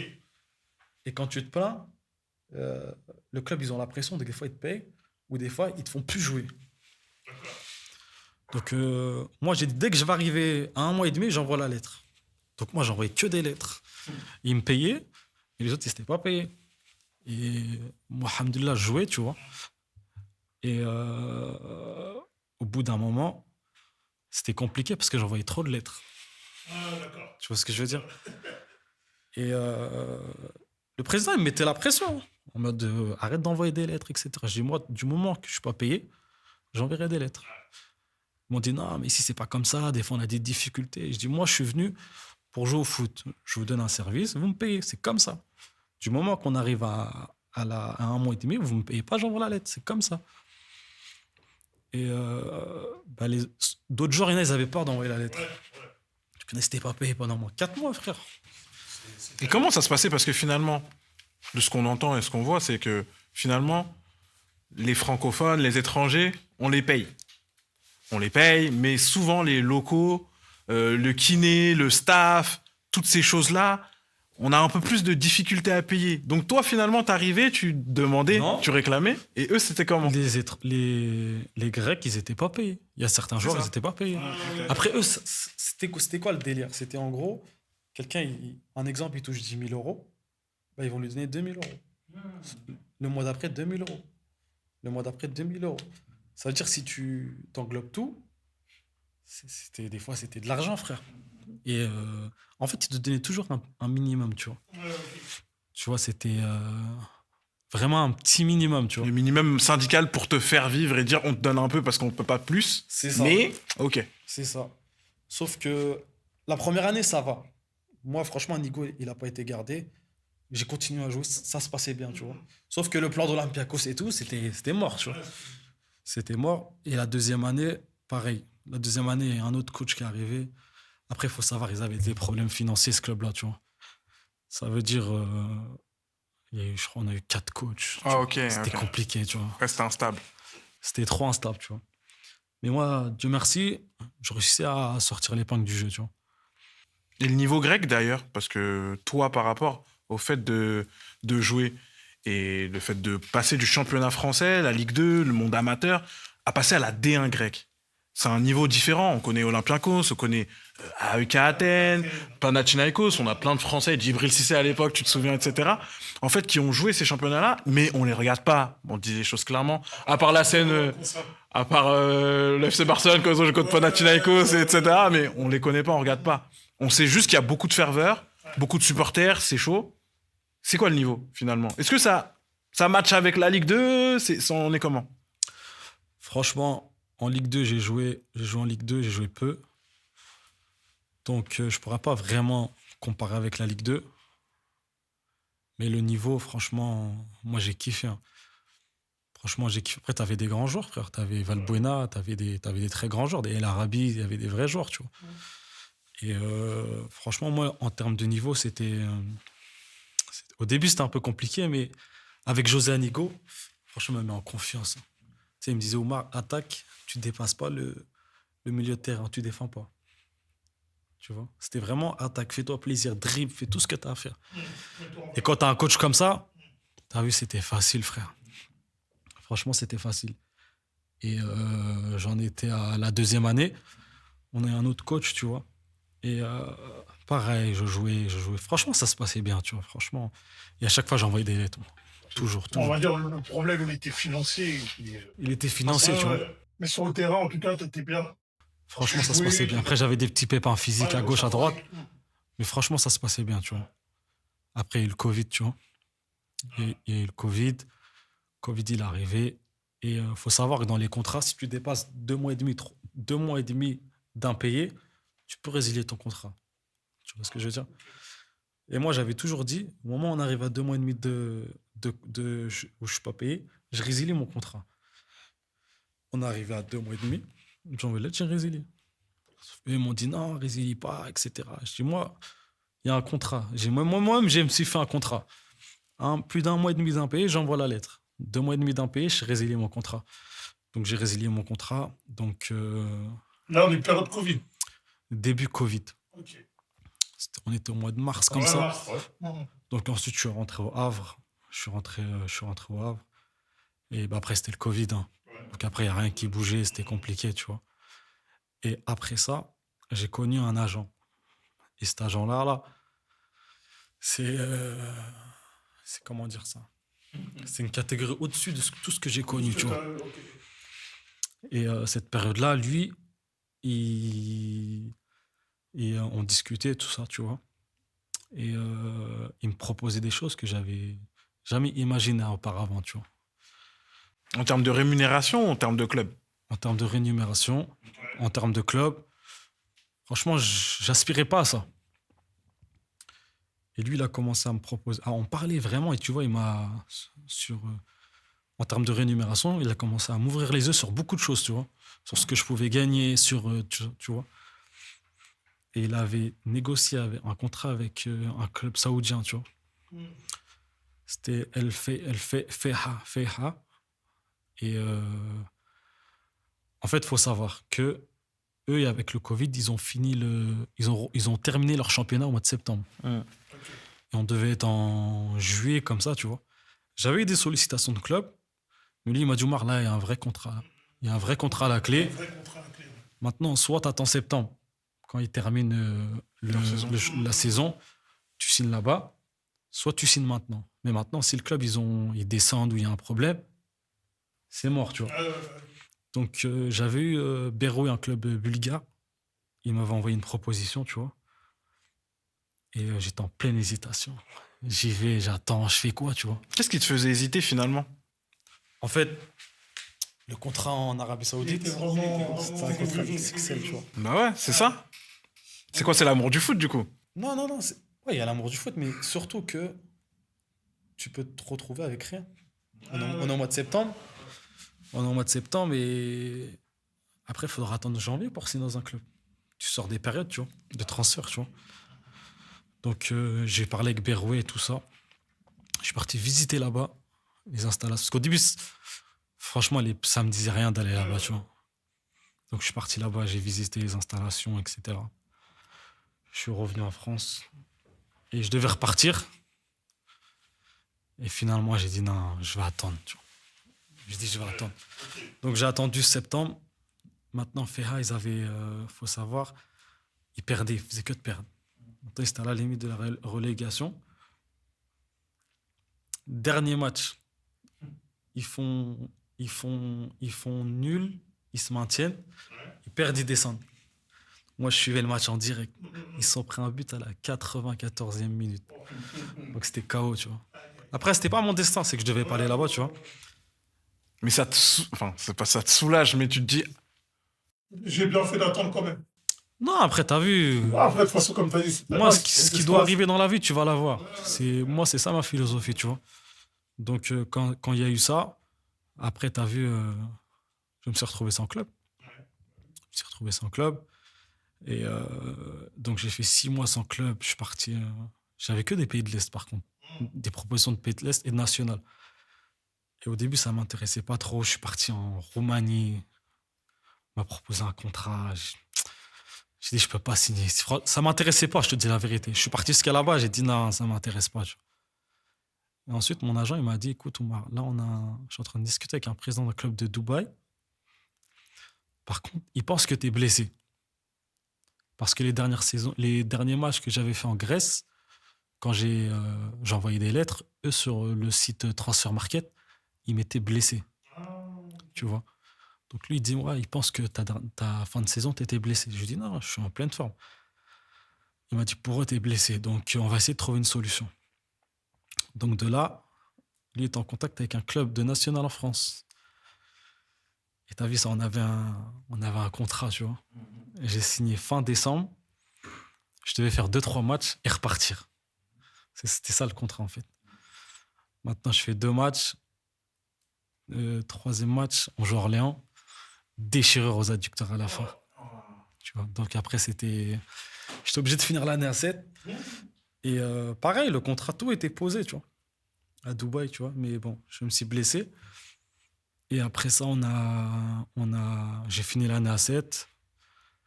Et j'ai commencé à avoir la sollicitation de l'équipe nationale de la Mauritanie. Ah, tu vois. ok. C'est là que ça, en fait, c'est quand t'es en national avec C'est quand je suis en que- national, ça a commencé. Tu Ok. vois. Il y a eu des contacts avant, mais là, c'était concret, tu vois. Comment ça se matérialise quand ils viennent vers toi? Ça se passe comment? En fait, l'adjoint de la Mauritanie, parce que le coach c'était Corentin Martins, le coach adjoint, c'était le coach adjoint quand j'étais à Lyon-la-Duchère. Ok. Ah, ok, d'accord. C'était le coach adjoint quand j'étais à Lyon-la-Duchère, il m'avait contacté. Et c'est comme ça que ça s'est fait, tu vois. Et après, ça s'est fait franchement rapidement. En 2-3 semaines, j'ai eu ma première sélection, tu vois. Et là, tu passes encore dans une autre catégorie. Ah bah ouais, être international, ça aussi, c'est quelque chose incroyable quand même. Parce que si je reprends depuis le début, là on voit un Oumar, enfant, qui est passé par le hack, qui a eu toutes ces péripéties, toutes ces histoires, tout ce qui s'est passé finalement, avec un terrain bien semé d'embûches, quand t'es arrivé à Orléans, etc. Et finalement, là t'as une équipe nationale qui est en plein développement, qui commence à faire des petits résultats, Ouais. que ce soit sur les qualifications pour la Coupe d'Afrique. Et toi, tu arrives à ce moment-là, finalement, en plein développement, et avec une équipe rajeunie, avec beaucoup de francophones qui sont arrivés, etc. C'est ça.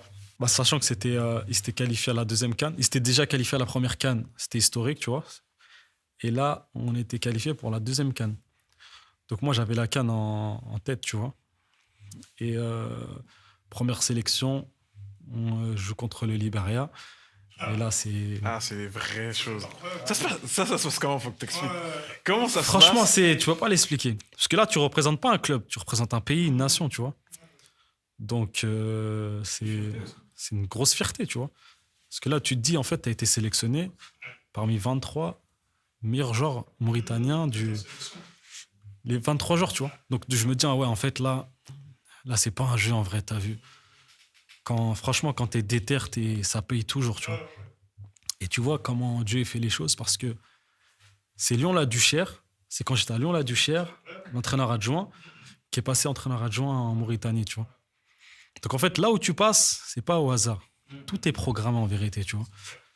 Et après, quand je suis arrivé en équipe nationale, franchement, c'était c'était incroyable. Franchement, c'était incroyable.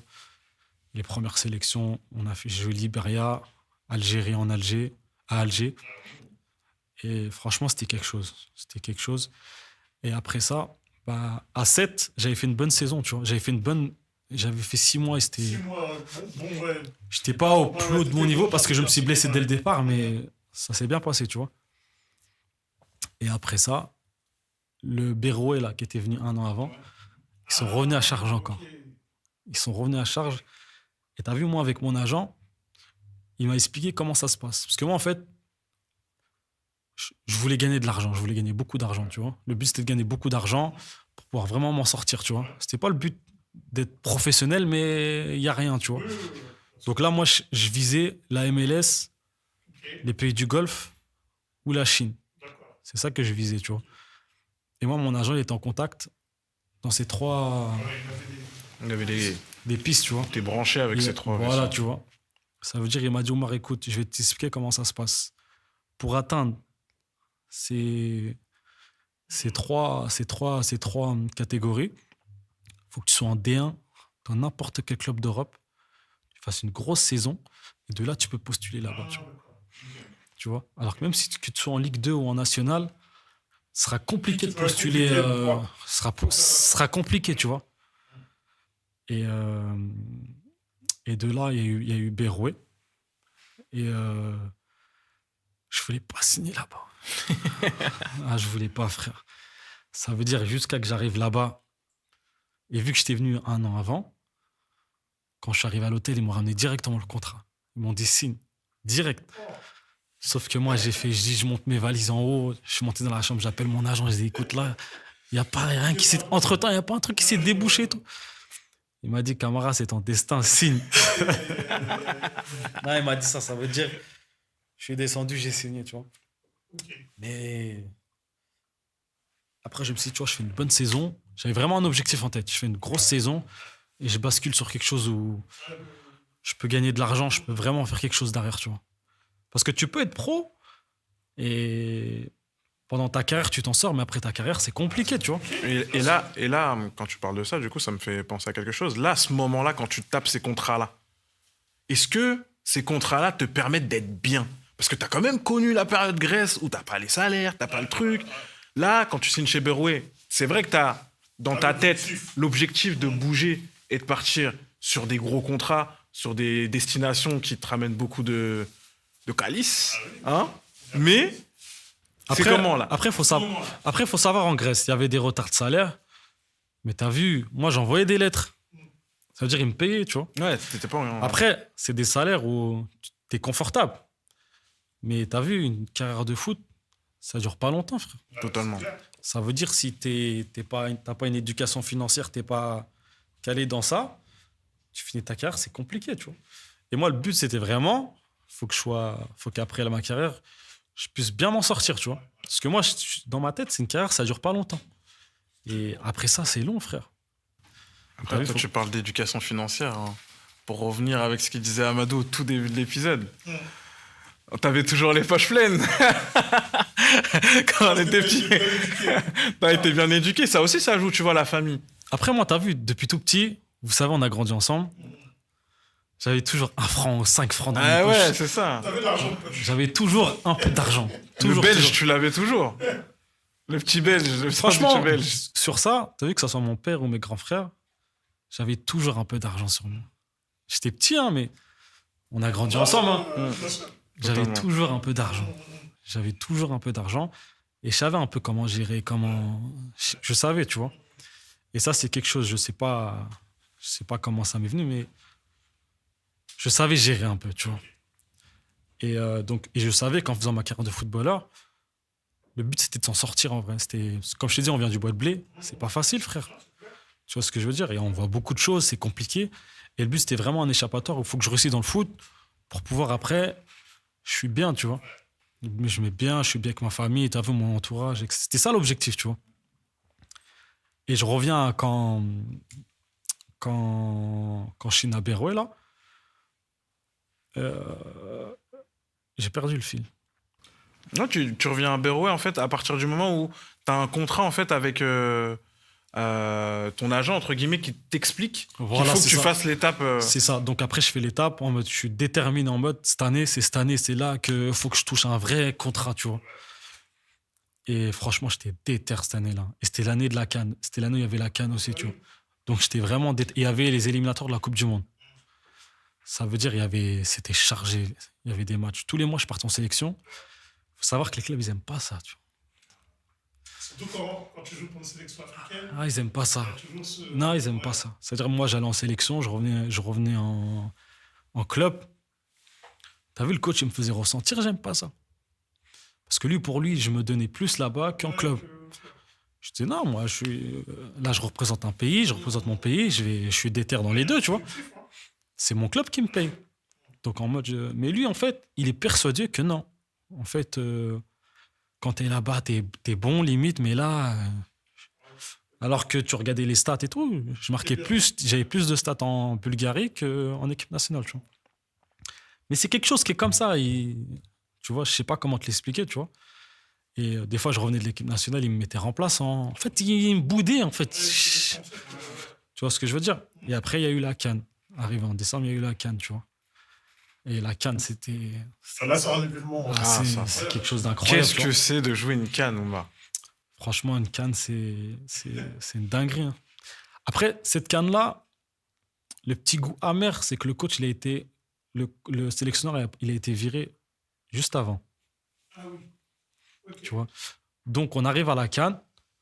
Le coach, on le connaît pas. En tout cas, moi, je le connais pas, tu vois. Ça veut dire que c'est un nouveau sélectionneur. Et c'était un peu compliqué. Tu avais beaucoup de choses en interne et tout. Et c'était un peu compliqué. Mais tu vois, faire une CAN, nous, on a l'habitude de faire les CAN de quartier, tu vois. Là, tu arrives à la vraie CAN, tu vois. Là, tu arrives au Cameroun. Et tu vois, quand je vois mon parcours, d'où je viens, etc., c'est un truc de fou. Ah, mais parce que c'est quelque chose de. Tu arrives à la CAN. Tu te revois la CAN 2002? Quand on regardait la CAN 2002, etc. On regardait la CAN 2002 à l'époque, c'était pas les télés comme ça. Tu te rends compte, tu vois? On était chez Abouba. Ouais, on avait regardé, on était tous réunis dans les escaliers. Il y avait combien de personnes dans le salon? Il n'y avait pas de place. Il n'y avait pas de place. Et là, je me dis, là, je vais faire la CAN. Tu vois? Et après les premiers matchs, on a joué les premiers matchs, tout ça. Même, t'as vu, quand t'es là-bas, t'es dans une bulle. Tu te rends pas compte de l'engouement de la CAN, tu vois? Ça veut dire que t'es là-bas, mais tu te rends pas compte, en fait. T'es dans une bulle, tu vois ce que je veux dire? T'es focus sur... C'est ça. Après, on a fait les 3 matchs, on a été éliminés, tu vois. Après, je suis rentré. Mais c'est quand je suis rentré que j'ai vu que c'est... Là où j'étais, en fait, c'était une dinguerie, en fait, tu vois. Mais quand t'es là-bas, t'es dans ta bulle. En fait, t'es concentré, t'es dans une bulle, tu vois. Et malheureusement, on a été sorti au premier tour. Et t'as vu, après, c'était... T'es revenu au club, quoi? Je suis revenu au club. Et même quand je suis revenu, on a eu un autre coach à Béron encore. Encore une galère, tu vois. Ok. Et après, il y a eu un souci financier là-bas, tu vois. Donc, on devait baisser les salaires. Ok. Sauf que moi, au début, c'était compliqué parce que nos salaires, on n'avait pas des salaires de ouf, tu vois. Donc de là, tout le monde a accepté. J'ai accepté, tu vois. Et du moment qu'on a accepté, c'est comme si ils nous respectaient plus trop, tu vois. Ils nous respectaient plus trop. Et moi, avec le coach qui est arrivé, là, c'était un peu compliqué, tu vois. C'était un peu compliqué. Parce que moi, je suis une genre de personne... Si t'es un hypocrite ou quoi, c'est compliqué, en fait. Après, j'ai du mal, tu vois. J'ai du mal. Franchement, j'ai du mal. Dans la relationnelle, si tu mens, etc., j'ai du mal, tu vois. Et après ça, ça va, j'ai fini la saison. Et même là-bas, j'ai résilié mon contrat là-bas. Parce que j'ai eu un enfant au mois de mai. Au mois de mai, j'ai eu un enfant. Et j'étais rentré en France, tu vois. Parce que ma femme, elle était en France. Et... je devais rentrer, j'étais parti pour... je crois qu'il m'avait donné 2-3 jours, tu vois. Sauf que l'accouchement, il ne s'est pas passé. Il y a eu des complications, tu vois. Et quand il y a eu des complications dans l'accouchement, ils m'ont mis la pression pour revenir, tu vois.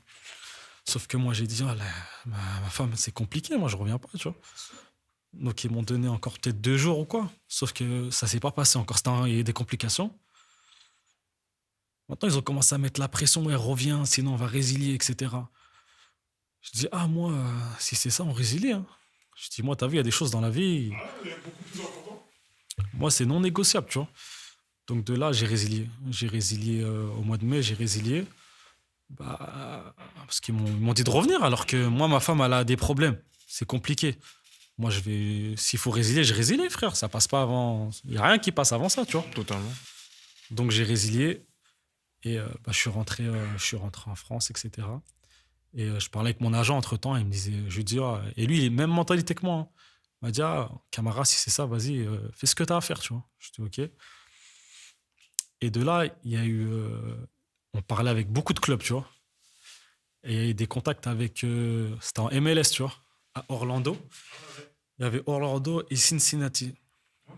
Et c'était poussé, hein, vraiment. J'étais à 2 doigts de signer à Orlando. Mon agent, il était en discussion, etc.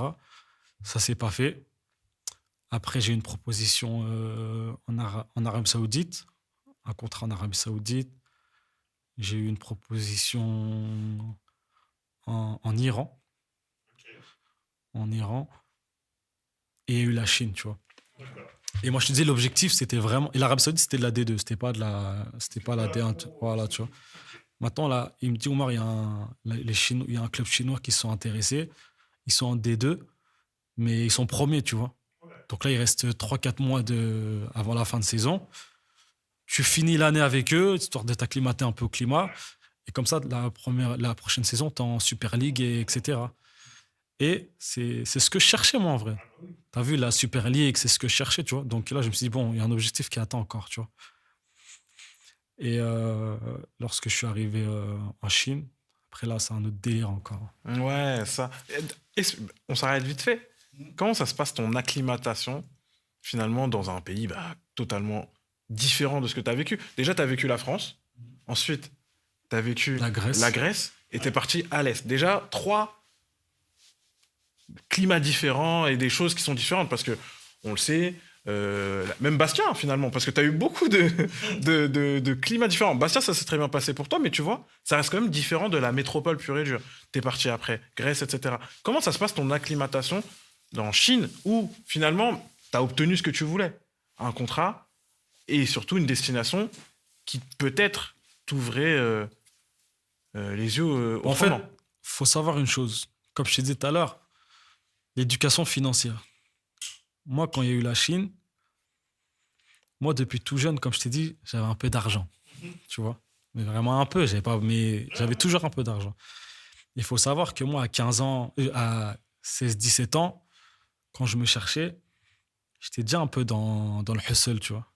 J'allais à Clignancourt, j'achetais des t-shirts, je revenais au Havre, je les vendais. Je faisais plein de petites choses, tu vois. J'étais déjà dans l'entrepreneuriat, dans tout ça. Donc moi, dès qu'on m'a dit la Chine, j'ai pensé business direct. Voilà. En fait, j'étais lassé un peu du foot. T'as vu, d'aller à droite, d'aller là-bas, d'aller... C'était compliqué, tu vois. Et moi, je cherchais juste une porte de sortie. Je signe un contrat, vas-y, après, je passe à autre chose, tu vois. Et la Chine, quand c'est venu, j'ai pensé business direct. Je dis, ah, la Chine. Je dis, ah ouais, donc là, je pourrais même regarder d'autres bails, d'autres... tu vois ce que je veux dire? Ça veut dire... il y avait le Covid là-bas. Et quand tu arrives en Chine, il fallait rester 10 jours confiné dans une chambre. Ouais, ça veut dire que je suis arrivé là-bas. Déjà dans l'avion, ils étaient barricadés. Ah, ça faisait flipper. Hein. Je te dis la vérité, ça faisait flipper. Et quand je suis arrivé là-bas, moi, je suis resté 10 jours. Ouais, 10 jours confiné. 10 jours d'isolement.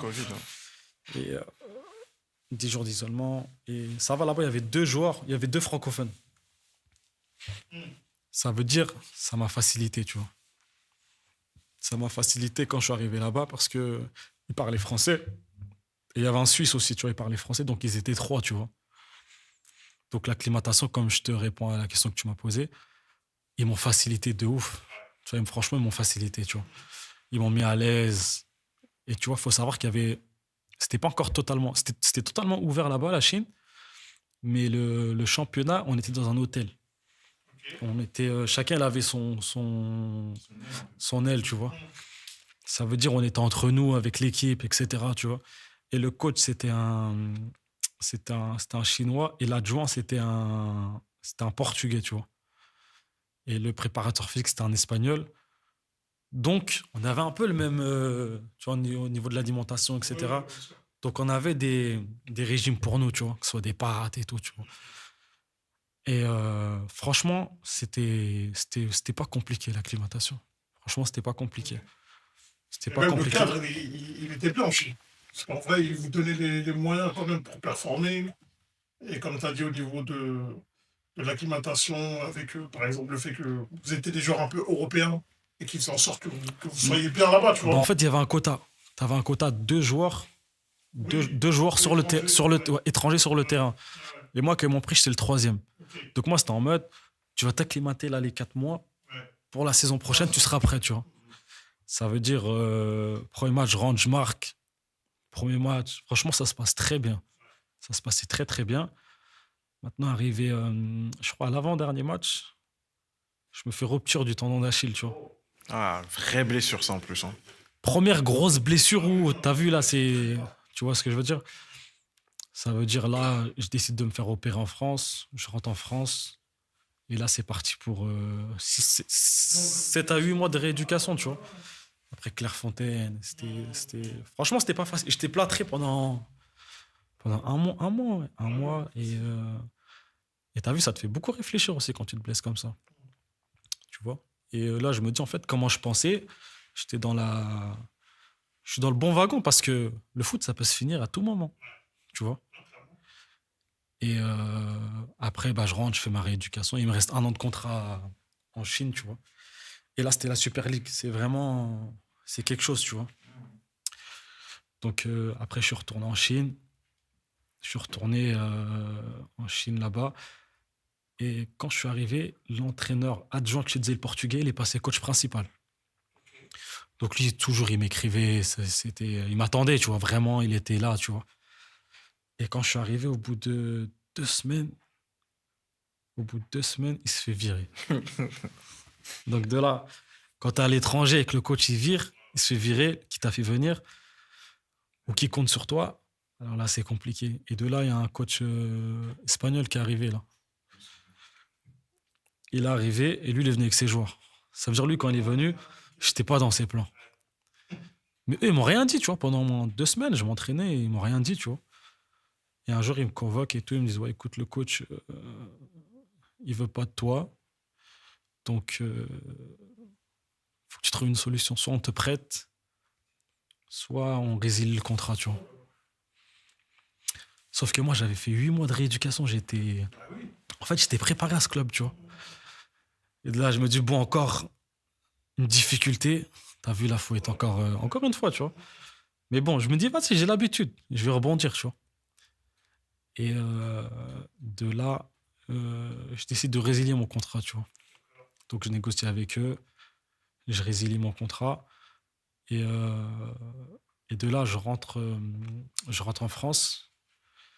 Et quand je rentre en France, on était on était en juillet à peu près. C'était la fin de saison, tu vois. Et de là, après, j'ai des propositions de clubs de l'Est en national, mais franchement, ça m'intéressait pas, tu vois. Franchement, ça m'intéressait pas trop. Et après, j'ai un club au Bahreïn qui m'avait contacté, donc je suis allé là-bas. J'ai fait 10 jours là-bas. Et ils voulaient me signer, mais le salaire, ça m'arrangeait pas, tu vois. Ça valait pas le coup. C'était pas des concessions que tu étais prêt à faire à ce moment-là. C'est ça. Ça veut dire, après ça, je suis rentré. Et comme je t'ai dit, quand j'étais en Chine, des fois, on avait une semaine de vacances. Les autres, ils allaient prendre des vacances, ils allaient en Thaïlande à côté. Moi, je faisais le tour de tout le pays. J'allais voir des fournisseurs, je prenais des contacts. Et en fait, je préparais l'après, tu vois. Je préparais l'après. Et en fait, j'ai pris trop de contacts. J'ai vu trop de choses, tu vois. Et en fait, c'est le pays du business, tu vois, la Chine, tu vois. Donc de là, quand j'ai arrêté, après, au Bahreïn, ça s'est pas fait. Je dis, vas-y, Omar, je pense qu'il est temps de passer à autre chose, tu vois. Il est temps de passer à autre chose, dans un autre terrain, tu vois. J'ai atteint un objectif, j'ai fait ce que j'avais à faire. Je dis, vas-y, bon. Et de là, t'as vu, j'ai eu des propositions, mais ça m'intéresse. Franchement, ça m'intéressait pas, tu vois. J'étais pas prêt à faire les concessions pour aller là-bas, tu vois. Ça veut dire, de là, je suis passé en mode entrepreneur. Et là, ça veut dire que là, on ferme le livre football, finalement, qui t'a bercé de tes 5 jusqu'à ce moment-là. Bah, j'arrêtais tôt. J'arrêtais, j'avais 30 ans. Mais finalement, ce que je veux dire, c'est que, tu vois, tu bazardes, entre guillemets, 25 ans de ta vie, mais de ta volonté. Parce qu'à ce moment-là, tu as quand même des propositions. Je me rappelle, à ce moment-là, on échange. On parle, etc. Tu as des trucs et t'es pas chaud. T'es pas dans la volonté de... En fait, est-ce que tu trouves pas même une excuse pour ne pas y aller, finalement? Bah, pour te dire la vérité, quand j'étais au Bahreïn, ils voulaient me signer. J'avais une petite douleur, tu vois. Et ils m'ont dit, vas-y, on voit. Ils essaient de négocier, vas-y. Au pire, parce qu'il fallait qu'ils signent un joueur rapidement, tu vois. Donc ils m'ont dit, tu signes, on voit. J'aurais dit, non, les gars, c'est pas grave. J'ai dit, c'est pas, prenez un autre joueur, c'est pas grave. Et tout. Même ils ont dit, mais lui, c'est un ouf, lui, tu vois. J'ai dit, non, mais. Je dis, je force pas, en fait. J'ai dit, c'est pas grave. En fait, c'est parce que j'avais déjà d'autres plans en tête, tu vois. Et je te mens pas, j'ai pas forcé. J'aurais pu forcer, j'ai eu des propositions après. Mais t'as vu, j'étais prêt à passer à autre chose, tu vois. Parce que moi, le foot, en fait, j'aime bien le foot, j'aime le foot. Mais là, fallait que je m'en sorte. En fait, toi, t'es quelqu'un de très rationnel, en vrai. En fait, depuis le début, chaque année, t'as vu, comme je te dis, j'avais des difficultés à chaque fois. Je savais que ça pouvait s'arrêter à tout moment. Tu vois, donc en fait, j'étais en mode, faut que j'atteigne quelque chose pour pouvoir passer à autre chose. Et dès que j'atteins un objectif, t'as vu, moi, je passe à autre chose, t'as vu. C'est-à-dire, le foot, ouais, mais c'était un moyen d'atteindre d'autres choses, tu vois. Ouais, ok. C'est une étape, tu vois. C'est-à-dire, moi, le foot, c'est pas une fin en soi, tu vois. C'est pas. J'ai fait ce que j'avais à faire, j'ai persévéré parce que je savais ce que je voulais, tu vois. Tu vois ce que je veux dire? C'est-à-dire, c'est vraiment ça l'objectif, tu vois. J'ai fait ce que j'avais à faire et t'as vu, je passe à autre chose, tu vois.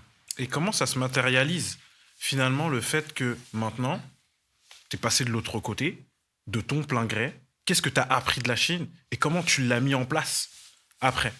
Faut savoir une chose, t'as vu, moi, je vais au Sénégal depuis tout jeune. Tu vois, mes parents, ils m'ont ramené au Sénégal, j'avais 12 13 ans. Et chaque année, j'allais au Sénégal plus ou moins quand j'avais des vacances, tu vois. Ça veut dire, moi, j'ai des gens de ma famille qui ont investi au Sénégal très tôt, tu vois. Donc, moi, j'ai tout suivi, ce qui se passait, etc. Donc, j'ai pris les expériences des membres de ma famille qui ont investi là-bas, tu vois. Donc, je suivais beaucoup de choses, tu vois. Donc, je savais que Sénégal, c'est un pays en voie de développement, frère. Il y a beaucoup de choses à faire, tu vois.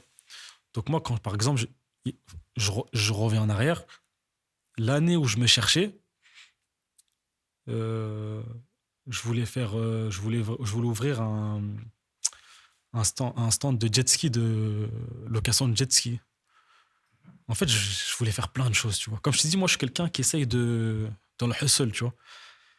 Et je savais qu'à la fin de ma carrière, je pense que je vais investir au Sénégal, tu vois. C'était un des objectifs que j'avais en tête, tu vois. Donc, toute la période, je regardais ce qui se faisait, tu vois. Et quand il y a eu la Chine, c'était vraiment en mode, je vais prendre ce qu'il y a à prendre là-bas, je vais faire du business au Sénégal, tu vois. Donc, c'est vraiment ça, en fait. C'était vraiment en mode, je vais passer en mode hustle au Sénégal, tu vois. Après, j'essaye, tu vois. Je fais des allers-retours, j'essaye un peu de tester des choses, tu vois. Et voilà, en fait, c'est ça, tu vois. En fait, moi, je me considère comme un footballeur professionnel, mais pas que, en vrai, tu vois. J'ai fait ce que j'avais à faire, vas-y, je passe à autre chose, tu vois. Mais Sans regret, finalement. Au sans contraire, recul, même. parce que j'aurais pu continuer. Mais ce que j'aurais gagné, ça m'intéressait pas trop. Tu vois ce que je veux dire? Je pense que ça valait pas le coup. Tu peux faire mieux ailleurs, tu vois. Et là, aujourd'hui, là, Oumar, qu'est-ce qu'il fait de ses journées? Qu'est-ce qu'il fait de sa vie? Comment ça se passe? Bah là, après, moi, je suis là, hein. Je suis un père de famille, j'ai 2 enfants, je suis marié, j'ai une vie de père de famille, hein. Après, aujourd'hui, j'essaie d'être dans l'entrepreneuriat, tu vois. Je fais des choses un peu au Sénégal, un peu en France. J'ai ouvert une société il y a plus de 3 ans en France, tu vois. Je faisais de la sous-location d'appartements, tu vois, en France, tu vois.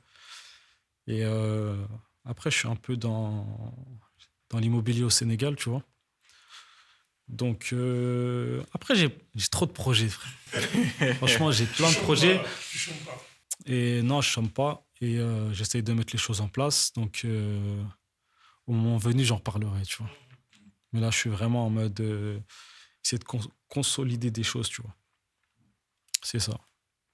Et aujourd'hui, est-ce que tu es heureux, bien et content de ce que le foot t'a amené, de ce que le Bois de Blé t'a amené, le Havre et toute cette vie en fait que tu as eue, parce qu'elle est bien remplie, hein. Quand tu fais tout ça, on est quasi à 2 heures là, je pense, avec tout ce qu'on a pu faire, tout ce qu'on a pu traverser. Oumar, t'es fier, t'es content de ce que t'as Franchement, je suis très fier de ce que j'ai accompli. Franchement, avec l'aide de Dieu, de ma famille, de mon entourage, c'est ça. Donc aujourd'hui, de tout ce qui s'est passé jusqu'à aujourd'hui, c'est une fierté et je regrette rien. T'as vu toutes les galères que j'ai eues. En fait, ça m'a construit en vrai, tu vois. T'as vu, au début, t'as des difficultés, tu penses que... Mais en vérité, ces difficultés-là, ils t'ont fait grandir, tu vois. C'est moi, le football, même dans la vie, ça m'a appris que dans la vie, il n'y a rien d'acquis. La vie, il n'y a rien d'acquis. Tu peux être là, le lendemain... En fait, quand tu joues au foot, t'es paro un peu. Parce que, en fait, tu t'entraînes. Une semaine, t'es bon. Tu penses que t'es le meilleur. La semaine d'après, tu fais un match mauvais. Ouah, c'est compliqué, tu vois. Et en fait, chaque semaine, quand t'es pro, tu te remets en question tout le temps. En fait, tout le temps. Et en fait, à chaque entraînement, il faut que tu sois au max. Ça veut dire, si un entraînement, t'es moins bien, le coach, il te convoque. Moi, je t'ai senti pas trop bien hier et tout. C'est-à-dire, tous les jours, en fait, il faut que tu sois déter. Tu remets ta ceinture en jeu. En fait, tous les jours. Tous Tout les le jours, temps, tu tout le remets temps, ta tout le ceinture temps, en tout le jeu. temps. Ça veut dire, en fait, c'est quelque chose où il faut être déterminé, en vrai, tu vois. Donc, je pense, en fait, même dans la vie, si tu veux réussir, c'est pas le talent, en fait. Il y a le talent, ça joue, mais la détermination, la rigueur, la discipline, c'est les choses les plus importantes qu'il faut, tu vois. Parce que moi, j'étais pas le plus fort, mais je pense que je faisais partie des mecs les plus déter. Et je pense que c'est ça qui a fait la différence. Je pense que c'est ça qui a fait la différence, tu vois. Est-ce que c'est pas ce que tu as vu et ce qu'on a connu aussi quand on était plus jeune? Avec au Bois de Blé, on a un quartier qui est un peu spécial. On en parlait au tout début de l'épisode. Est-ce que ça, c'est pas quelque chose que tu as toujours eu en toi grâce à cet environnement finalement? En fait, je suis le résultat. Dans ma mentalité, comme je te disais tout à l'heure, j'ai eu des fondations au Bois de Bléville. De mes grands frères, de mon entourage, de mes potes, de vous, de tout le monde. Et ça m'a construit en vrai. Ça veut dire, en fait, j'étais dans les 4 coins du monde. T'as vu, je viens du Bois de Blé. C'est un quartier compliqué. On n'a même pas de boulangerie, frère. Tu vois ce que je veux dire? C'est compliqué, mais j'avais une mentale de... Ça m'a forgé aussi le Bois de Blé où j'ai grandi, tu vois. Parce que moi, en fait, j'ai voulu aller dans les centres de formation, comme je te disais. J'ai envoyé des lettres partout, frère. Mais j'ai grandi dans mon quartier jusqu'à l'âge de... Je suis parti à quel âge? Je suis parti à 20 ans. Mais pour rien au monde, je veux changer ça. Et Dieu merci que j'ai pas fait de centre de formation. Parce que dans mon parcours, j'ai vu des personnes qui ont été dans des centres de formation qui étaient en dépression à 20 ans. Tu vois, moi, j'ai signé à 24 ans. Il y en a beaucoup à 24 ans, ils ont arrêté leur carrière. Parce qu'ils ont une carrière de pro avant d'être pro. Tu vois, ils ont été au centre de formation à 13-14 ans. On leur a fait espérer beaucoup de choses. Arrivés à 20 ans, 21 ans, ils n'ont pas réussi, ils sont rentrés chez eux. Et en mode dépression, tu vois. Moi, j'ai voulu aller là-bas. Dieu ne me l'a pas permis. J'ai signé pro à 24 ans. J'ai eu ma jeunesse. J'ai grandi avec mes parents, mes frères et sœurs, mes potes et tout. J'ai eu une vraie jeunesse, tu vois. Ça veut dire... t'as vu, t'as une belle jeunesse, t'as une vraie jeunesse. T'as un vécu, tu vois. Ça veut dire ça n'a pas de prix, tu vois. Parce que quand tu pars en centre de formation, tu quittes chez toi très tôt. Très tôt, tu vois. Et tu connais que ça, en fait. Tu connais que le foot.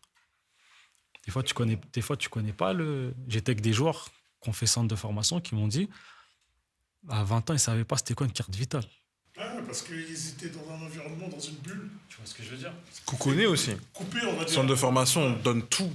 On te met la cuillère à la bouche. Oui, oui. Toi, finalement, ce que tu as pas eu en n'ayant pas cette cuillère à la bouche, t'es parti le chercher. C'est ça. Et comme je te disais tout à l'heure, moi, à 15 ans, avec Jimmy, on envoyait des fax. Ouais, voilà. T'étais débrouillard déjà. En fait, on envoyait des fax. Comme je te disais, j'allais à Clignancourt, moi. Je vendais des t-shirts. J'avais 16 ans. Tu vois. Et en fait, cette débrouille-là, si j'aurais été en centre de formation, je pense pas que je l'aurais eu. Tu vois. Ça veut dire, même moi, tout ce que j'ai fait, Chine, Grèce, tout, c'est que par la détermination. Vraiment, c'est que par la détermination. Et après, c'est Dieu qui facilite, frère. Tout simplement. Mais en tout cas, je reviens à ta question, la mentalité Bois de Blé, ça m'a porté, frère. Tu as vu comment on a grandi, de ce que j'ai vu très tôt, de tout ça. L'expérience de mes frères, ça, j'insiste sur ça, l'expérience de mes frères a fait les résultats que je suis là aujourd'hui, de ce que j'ai fait, tu vois. Vraiment, vraiment, ça... En fait, quand tu fais partie des derniers d'une famille, ça a un gros avantage. C'est que tu as des exemples. Si lui, il a fait quelque chose de bien là, tu suis. Si lui, il a fait quelque chose de pas bien derrière, ça, faut l'esquiver, tu vois. C'est-à-dire, moi, j'étais en mode analyse. Ah, mon frère est là. Et mon frère, il me parlait beaucoup, moi. T'as vu, ça, faut pas faire ça. Et en fait, quand tu es en mode comme ça va plus vite et tu prends toute leur expérience. Tu vois ce que je veux dire? Et quand tu analyses ça t'ouvre des portes, frère. Tu vois ce que je veux dire? Donc, je trouve que quand tu fais partie des derniers de la famille, tu dois avoir ce regard. Tu peux pas faire les mêmes erreurs que tes grands frères ou tes grandes sœurs, tu vois. Et eux, ils te parlent, ils veulent le meilleur pour toi. Donc, ils vont te dire, va là, fais comme ça, fais comme ça, fais comme ça. Tu vois ce que je veux dire?